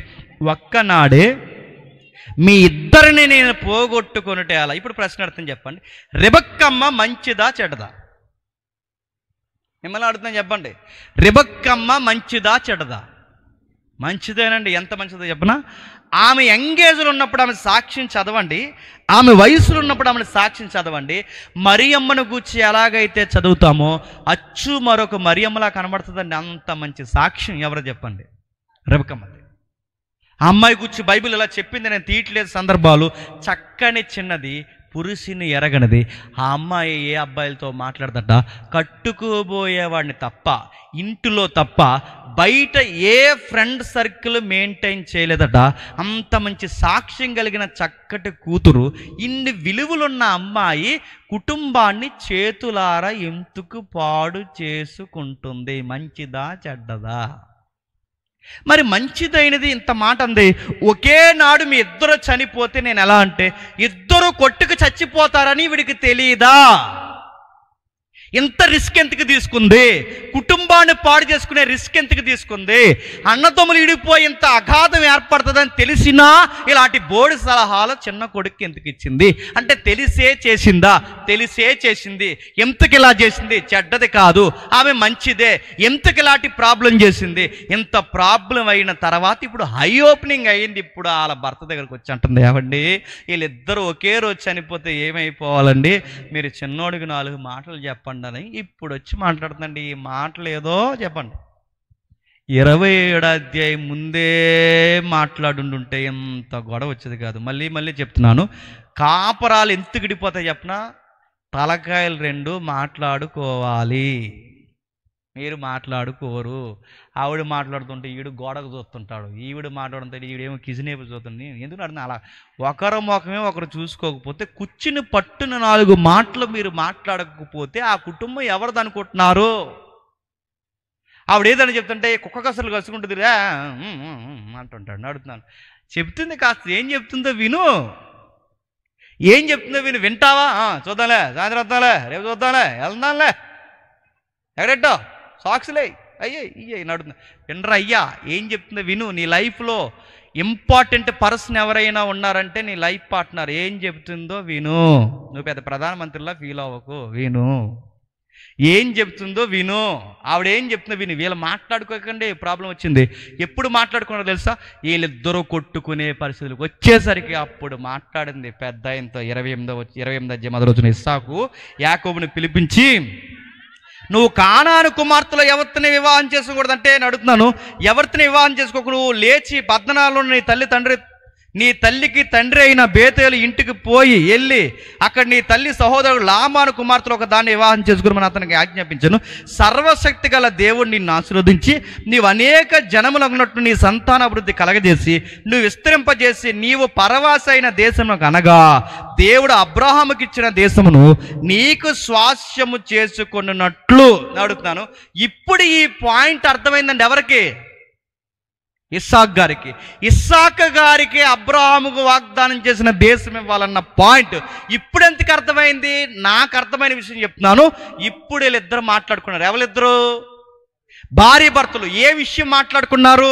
అబ్రహాము చెప్పండి, ఇస్సాకు, నెక్స్ట్ నేమ్ యాకోబు ఉండాలన్న సంగతి మాట్లాడిందంటే ఇంత కంగారుగా భర్త మాటలు సాటును వెంతుకు విన్నది, వింటే విన్నది పట్టుకెళ్ళి చిన్నోడికి ఎందుకు చెప్పింది, చూస్తుండగా ఇంత పెద్ద గొడవ ఎందుకు తెచ్చుకుంది, కాపురాన్ని ఎందుకు పాడు చేసుకుందంటే ఈవిడికి ఒక అనుభవం జ్ఞాపకం ఉండిపోయిందండి. ఈవిడికి ఏమను జ్ఞాపకం ఉండిపోయింది? టూకీగా చెప్తాను వినండి. ఈవిడికి గర్భం నిండిపోయింది, నెలలు నిండిపోతున్నప్పుడు లోపల కవల పిల్లలు ఉన్నారన్న సంగతి ఈమెకి తెలీదు. ఎవరికి? రిబెక్కా మీద. మరి స్కానింగ్ మిషన్ లేదు కదా, ఉంటే మరి ఆ రోజు అడిగేద్దాం ఆడపిల్ల మగపిల్ల అని. వాళ్ళకి లేదు కదా ఆ రోజుల్లో తెలియదు. ఇద్దరున్నారు, ఒకడున్నాడో తెలియదు. ఒక్కడుంటేనే తినంగా పుట్టకపోతే తల్లి ప్రాణాలనే పోతున్నాయి చెప్పండి, బిడ్డ ప్రాణాలు పోతున్నాయి. బిడ్డ అడ్డం తిరిగితేనే డాక్టర్లు చేతులు ఎత్తేస్తున్నారు. అలాంటిది ఉన్నవాడు ఒక్కడ కదట ఇద్దరు. ఆ ఇద్దరు కందిరేగలే. ఏకంగా ఫైటింగ్ సీన్ ఎక్కడ పెట్టారు చెప్పండి? వాళ్ళ అమ్మ గర్భం డయాస్ అనుకున్నారండి వాళ్ళు. లోపలే వీళ్ళ ఫైటింగ్ సీన్ పెడితే ఇప్పుడు తల్లికి ఎలా ఉంటుంది? ఒక బిడ్డే అస్తమాలు కదిలితే తల్లికి ఎలా ఉంటుందండి? అలాంటిది అడ్డం తిరిగితే ఎలా ఉంటుందండి? అలాంటిది నెలలు నిండిపోయినప్పుడు తల కిందకు ఉండాల్సింది అడ్డం తిరిగి పైకి తిరిగితే ఎలా ఉంటుంది? ప్రాణాలు పోతాయి. అలాంటిది ఏకంగా ఫైటింగ్గా పెట్టుకుని మడాలెట్టుకు లాక్కొట్టున్నారంటే ఏమైపోతుంది? అప్పుడు అర్థమైంది బిడ్డల్ని ఎవరిస్తారో ఆ దేవుడి దగ్గరికి, ఆ పరమ వైద్యుడి దగ్గరికి వెళ్ళి ప్రార్థన చేస్తుంది. 25 అధ్యాయం 22 వచనంలో ఆమె గర్భములోని శిశువులు ఒకనితో ఒకడు పెనుగులాడిరు గనుక, ఇలాగైతే నేను బ్రతుకుట ఎందుకని అనుకొని ఈ విషయమై యెహోవాను అడుగ వెళ్ళెను. అప్పుడు యెహోవా ఆమెతో ఇట్లనెను, 2 జనములు నీ గర్భములో కలవు, 2 జనపదములు నీ కడుపులో నుండి బయటకు వచ్చును. ఏమంటున్నాడు? అమ్మ నువ్వు కంగారు పడకు, లోపల ఉన్నది ఒకడు కాదు చెప్పండి, ఇద్దరున్నారు. ఆ ఇద్దరు 2 జనాంగాలకి చెప్పండి ప్రతినిధులు అయిపోతారు. 2 గర్భాలు ఉన్నాయి, లోపల ఇద్దరున్నారు. ఆ ఇద్దరు 2 జనపదాలకి గొప్పలవుతారు. మళ్ళీ గుర్తుపెట్టుకమ్మా, చిన్నోడు పెద్దోడికి అధికారం అవుతాడు, పెద్దోడు చిన్నోడికి చెప్పండి దాసుడు అవుతాడు. మళ్ళీ చెప్పింది గుర్తుపెట్టుకోండి, చిన్నోడు పెద్దోడికి అధికారం అవుతాడు, పెద్దోడు చిన్నోడికి దాసుడు అవుతాడు. ఇది గుర్తుపెట్టుకంటే ఈ నొప్పులు వచ్చిన ఆ టైంలో ఈ విషయం మైండ్లో గుర్తుపెట్టేసుకుందండి. ఎవరు? రెబెక్కమ్మ. ఇది ఈవిడికి గుర్తుంది కానీ పెద్ద ఆయన మర్చిపోయాడు. ఎవరు మర్చిపోయారు? ఇస్సాకు మర్చిపోయాడు. మర్చిపోయేవట్నాడు, నా కూరదేరా నీకు రాసి ఇచ్చేస్తాను, నా కూరదేరా తర్వాత పేరు నీదే పెడతానంటే అప్పుడు వెళ్ళి వెంటనే చెప్తే బాగుంది. ఏంటండి నాకు నిప్పులు వచ్చే టైంలో దేవుడు ఏం చెప్పాడండి, పెద్దోడే కన్నా చిన్నోడే జాగ్రత్త, వీడి పట్ల మీరు ఫోకస్ పెట్టండి అని ఆ రోజే దేవుడు చెప్పాడు కదండి. ఈ విషయం మీరు మర్చిపోయి మొత్తం అంతా పెద్దోడికి ఇచ్చేస్తే ఇప్పుడు దేవుని చిత్తం ఏమవుతుందని ఆ 27వ అధ్యాయంలో మాట్లాడితే ఎంత గొడవే చెప్పండి వచ్చి ఉండేది కాదు. ఎంత గొడవే వచ్చిండేది కాదు. కానీ భర్తతో మాట్లాడాల్సిన మాటలు ఎవరితో మాట్లాడింది? కొడుకుతో మాట్లాడింది. పెద్ద ఆయనతో మాట్లాడుతుంది, కొడుకుతో మాట్లాడింది. పెద్ద ఆయన భార్యతో మాట్లాడాల్సిందే చెప్పండి, కొడుకుతో ఇప్పుడు చెప్పండి, కాపురాలు ఎలా ఇడిపోతాయి? ముందు మీ ఇద్దరు మాట్లాడుకోండి. నిన్నేమన్నా వెంటనే మీ అమ్మ ఇంటికి ఫోన్ చేసేకు కరేపో గొడవ కూడా ఫోన్ చేస్తారండి. మళ్ళీ వీడియో కాల్ చేసి ఇదిగో ఇవాళ మీ అల్లుడు ఏమన్నా తెలుసా, ఏమన్నాడు చెప్పు, ఆడు మళ్ళీ ఆడేమన్నా చెప్పు యాదవ్ సాయంత్రం బస్సు ఎక్కుతున్నాం వాడు సంగతి తేలుతా ఆడు. సీటికి మాటికి ఫోన్ చేసి సీటికి మాటికి చెప్పేసి నడుతున్నాను. మీరు మీ ఇద్దరు మాట్లాడుకోండి. ప్రతి దానికి మీరు పెద్ద దూరదర్శన వార్తల్లా చెప్పారంటే చాలా దూరం అయిపోతారు. వీళ్ళిద్దరు అదే పొరపాటు చేశారు, మాట్లాడుకోలేదు. మాట్లాడుకోక తల్లి ఒక ముఖం తండ్రి ఒక ముఖం చూస్తే ఇంట్లో ఎన్ని పార్టీలు వచ్చాయి చెప్పండి? 2 పార్టీలు. అందుకే కుటుంబం పాడైపోయింది. అప్పుడు పెద్ద ఆయనకి వెలిగింది 28వ అధ్యాయంకి వచ్చేసరికి, ఒరే నేను అనుకున్నాను ఈ భూభాగం మాకు కాదురా, నా తర్వాత నీకే ఇవ్వబోతున్నాడు. అబ్రహాముకి ఏ భూభాగం ఇచ్చాడో అది నీకంటే ఈ మాట పిల్లలు ఇంకా పుట్టి చెప్పండి మేలైనను కీడైనను చేయకముందే చెప్పాడు. చిన్నోడే ఒకరోజు పనికొస్తాడు, పెద్దోడే కంత్రిగడవుతాడని చెప్పాడు. దేవుడు ముందే ఎలా చెప్పేశాడు? దేవుడు బాగా వినాలి, ఏతువాది ప్రశ్నకి ముందే ఎలా చెప్పేశాడు? ఆయన చెప్పాడు కాబట్టి జరగడం కాదు, జరగబోయేది ఆయనకి తెలుసు కాబట్టి చెప్పండి ముందే చెప్పాడు. బాగా వినాలి, ఆయన చెప్పాడు కాబట్టి జరిగిపోదు. సర్వము ఆయన లీలలే. ఆ పదం మనకి వర్తించదు. ఎందుకంటే సర్వము ఆయన లీలలే అంటే సర్వము ఆయనే చేయిస్తున్నాడంటే అడుగుతున్నాను. మనుషులకి ఫ్రీ విల్ పోతాది, స్వేచ్ఛ పోతాది. ఇంకన్నీ ఆయనే చేసేస్తే మనం మరబొమ్మలమా? మరి దేవుడు ఏం చేశాడు? జరగబోయేది చెప్పాడు తప్ప ఆయన చెప్పాడని అలా జరిగిపోదు. ఆయనకి ముందు ఏం జరుగుతుందో రేపు ఏం జరగబోతుందో ఆయనకి తెలుసు. కనుక పెద్దోడే ఒక రోజుకి పనికొస్తాడు, చిన్నోడే దెబ్బ కొడతాడు. వీడికి తిండి మీద ఉన్న పిచ్చి నా వాగ్దానాల మీద ఉడికి ఉండదు. పూట కూడి కమ్మేసుకునే రకం వీడితో కాదు ప్రాబ్లం. ఈ అబ్బాయిని జాగ్రత్త అన్నప్పుడు ఈ విషయం ఇద్దరికి పెద్దోళ్ళకి అర్థమైన తర్వాత అప్పుడు చెప్పారు, ఆ పెద్దోడి కన్నా చిన్నోడినే దేవుడికి అవసరమని నిలబెట్టారు. ఈ అబ్బాయికి నేను అడుగుతున్నాను, అయినా ఏదో ఒకటి అడిగితే బాగుంది. నీ బాణం ఇచ్చే, లేకపోతే నీ విల్లు ఇచ్చే, లేకపోతే నువ్వు వాడే ఆ బట్ట ఇచ్చే అంటే బాగుంది. ఏం అడగకుండా యాకోబు ఏం అడిగాడు చెప్పండి? అదే ఎందుకు అడిగాడండి? ఇప్పుడు ఏం అడగలేదు, ఏదో ఒకటి ఇచ్చారా, ఏదో ఒక వస్తువు, ఏదో ఒక రుణం ఏదో ఒకటి అడిగితే బాగుంది. ఏం అడగకుండా అదే ఎందుకు ఇచ్చామన్నాడు అంటే అబ్రహాము చెప్పండి, ఇస్సాకు చెప్పండి, యాకోబు అనే ఈ ఆశీర్వాదాల సబ్జెక్టు చెప్పండి యాకోబు కూడా తెలుసు అన్నమాట. తెలిస్తే తెలిసింది కానీ ఎంచుకున్న పద్ధతే చెప్పండి సరైంది కాదు. చాలామంది ఉంటారా జీవితంలో ఎదగాలనుకుంటారు, మంచిదే. ఆ ఎదగాలనుకున్న గోలు మంచిదే, కానీ అడ్డదిడ్డంగా ఎదిగేస్తానంటే దొంగ వ్యాపారాలు చేసేస్తాను, దొంగ మాటలు మాట్లాడేస్తాను, ఆ నెత్తి మీద 10 ఈ నెత్తి మీద 10 అక్కడిక్కడ లాగేస్తుంటే ఉంటాదా? పట్టుకెళ్ళి హాస్పిటల్కి పెట్టుబడి పడతావు, రెడీగా ఉండు, రాసి పెట్టుకో. నేను సీరియస్గా చెప్తాను, అడ్డగోలు సంపాదిస్తే తిన్నది అరుగుతాదా? నువ్వు ఎదగాలన్న గోలు మంచిదే, కానీ ఎలా ఎదుగుతావు? సారా వ్యాపారం చేస్తావా, గంజా వ్యాపారం చేస్తావా, బ్రాందీలు అమ్ముతావా, దొంగ మాటలు మాట్లాడుకుంటూ తిరుగుతావా, 10 రూపాయల వస్తువు 100 రూపాయలకి అమ్మి బతికేస్తావా? ఎదగాలనుకున్నవాడు అడ్డగోలుగా ఎదిగేస్తావా? యాకోబు ఎదగాలనుకున్నాడు, దీవుని పట్టుకోవాలనుకున్నాడు, కానీ రైట్ వే కాదది. అంటే అబద్ధాలు ఆడేసి ఆశీర్వాదాలు తీసేసుకుంటావా? అమ్మ కొడుకులు ఇద్దరు కలిసి స్కెచ్ చేసేస్తే ఎదిగిపోతారా? దేవుడు అంతా అమాయకుడా? మీ ఆశయం మంచిదే, ఎదగాలన్న గోల్ మంచిదే, కానీ వెళ్ళే రూట్ ఉందో చూసారా, అది రాంగ్ రూట్. అది అందుకు దేవుడు చెప్పాడు, తీసుకెళ్ళాడు, పడేసాడు. అక్కడ పడేసాడు. ఇంకా యాకోబు స్టోరీ మనకు అనవసరం. తీసుకెళ్ళి అక్కడ పడేస్తే చాలా పాఠాలు నేర్చుకున్నాడు మా అంగారు దగ్గర. ఎందుకంటే ఈయనకు బాబు ఆయన ఎవరు, లాబాన్ అంటే లాభం లేకుండా ఏ పని చేయడు. ఆ మనిషి అదో టైపు. సొంత కూతుర్ని నమ్మేస్తాడు అవసరమైతే, పెద్ద కూతురికి కలుగపేస్తాడు అవసరమైతే, బరువులు వదిలించేసుకుంటాడు అవసరమైతే, కూతురికి జీతానికి తాకట్లు పెడతాడు ఆ మనిషి. అలాంటి రకం. అలాంటోడి దగ్గర దేవుడు ఇతన్ని జాయిన్ చేశాడు. దేవుడు ఎలాంటో చెప్పినా, ఇనుముకు పదును పెట్టాలంటే సామెతలు ఉంది, ఇనుముకు పదును పెట్టాలంటే ఇనుముతోనే పదును పెడతాడు, మొత్తం గొరుకంతా పోద్దే. నిన్ను కొన్నిసార్లు సవరదీయాలంటే దేవుడు చేసే పని అని చెప్పినా, నీలాంటి దగ్గర పెడతాడు, గుర్తుపెట్టుకో. అప్పుడు ఆ నిప్పు ఎలా ఉంటుందో, ఆ దెబ్బ ఎలా ఉంటుందో, ఆ బాధ ఎలా ఉంటుందో ఖచ్చితంగా దేవుడు చెప్పండి చూపిస్తాడు. యాకోబుకి అర్థమైంది, జీవితంలో నేర్చుకున్నాడు, అటు తిరిగి వచ్చాడు, నిలబడ్డాడు, బాధపడ్డాడు. ఆ స్టోరీ అంతా మనకు తెలుసు. జీవితంలో మారిపోయాడు. ఆ మారిపోయిన పేరే ఇశ్రాయేలు. ఎవరు? ఇశ్రాయేల్.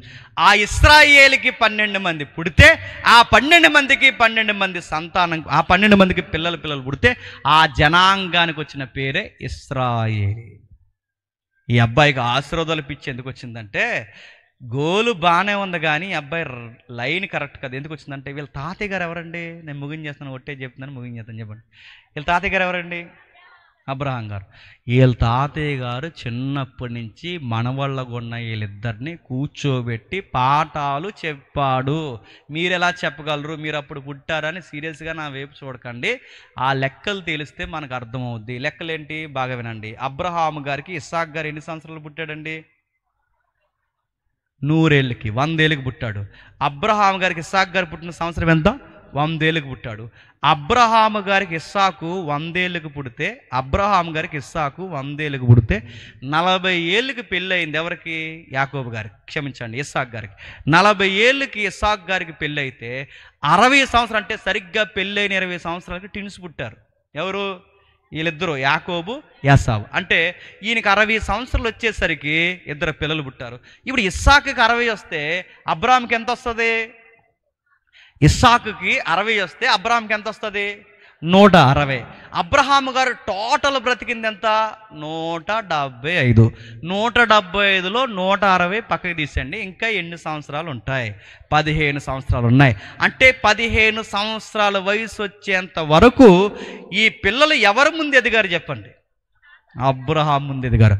అబ్రహాం గారు ఖచ్చితంగా కొడుకుల్ని మనవల్ని దగ్గర కూర్చోబెట్టుకుని ఏం చెబుతాడు అడుగుదాం బైబిల్ని ఒకసారి చూడండి. ఆదికాండం 19వ అధ్యాయం, ఆదికాండము 19వ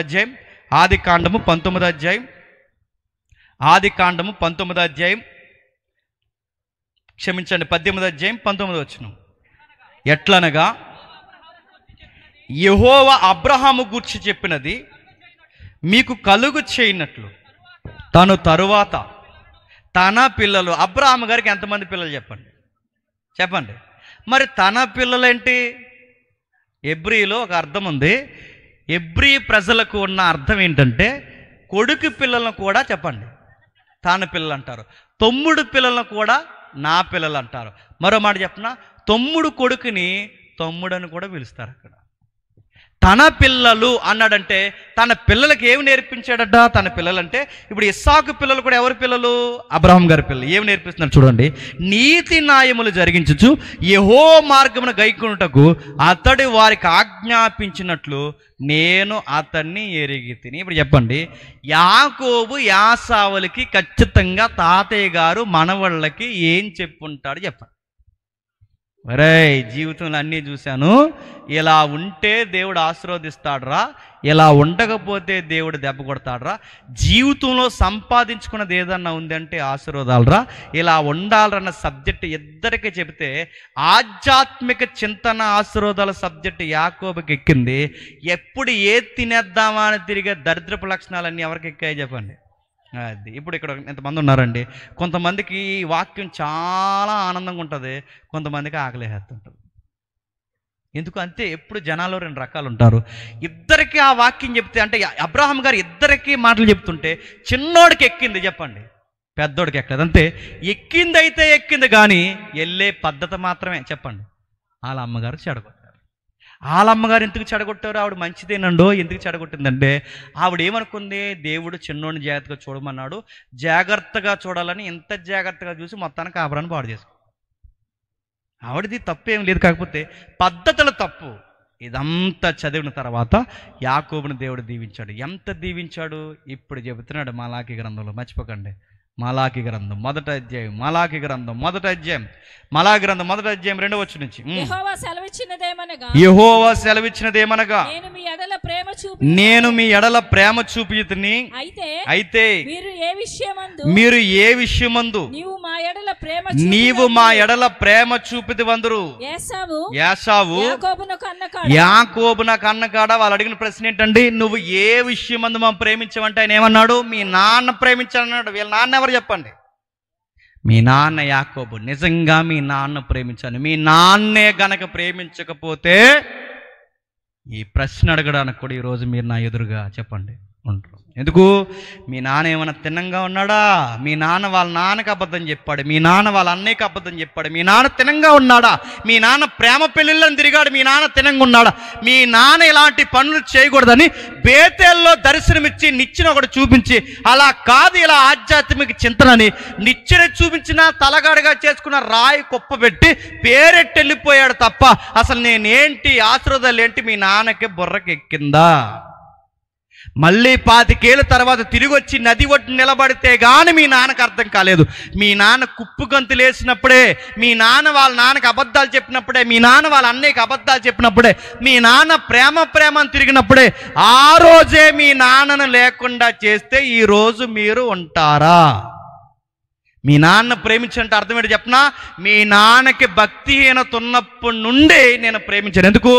ఈ రోజుకి మీరు వస్తారని ఆ రోజు నుంచే మీ తల్లిదండ్రుల భక్తిహీనతను కూడా నేను భరించాను. ఇప్పుడు చెప్పండి, ఈరోజు బరకాల మీద ఇలా కూర్చుని, కుర్చీల మీద ఇలా కూర్చుని నేను ఇక్కడ నిలబడ్డానంటే మన తాతలు మంచోళ్ళ అడుగుతున్నాను చెప్పండి. సమాజంలో మంచోళ్ళేమో కానీ దేవుని దృష్టికి మంచోళ్ళ? ఎన్ని మూఢనమ్మకాలు నమ్మారు? దేవుణ్ణి ఎక్కిరించే పనులు ఎన్ని పనులు చేశారు?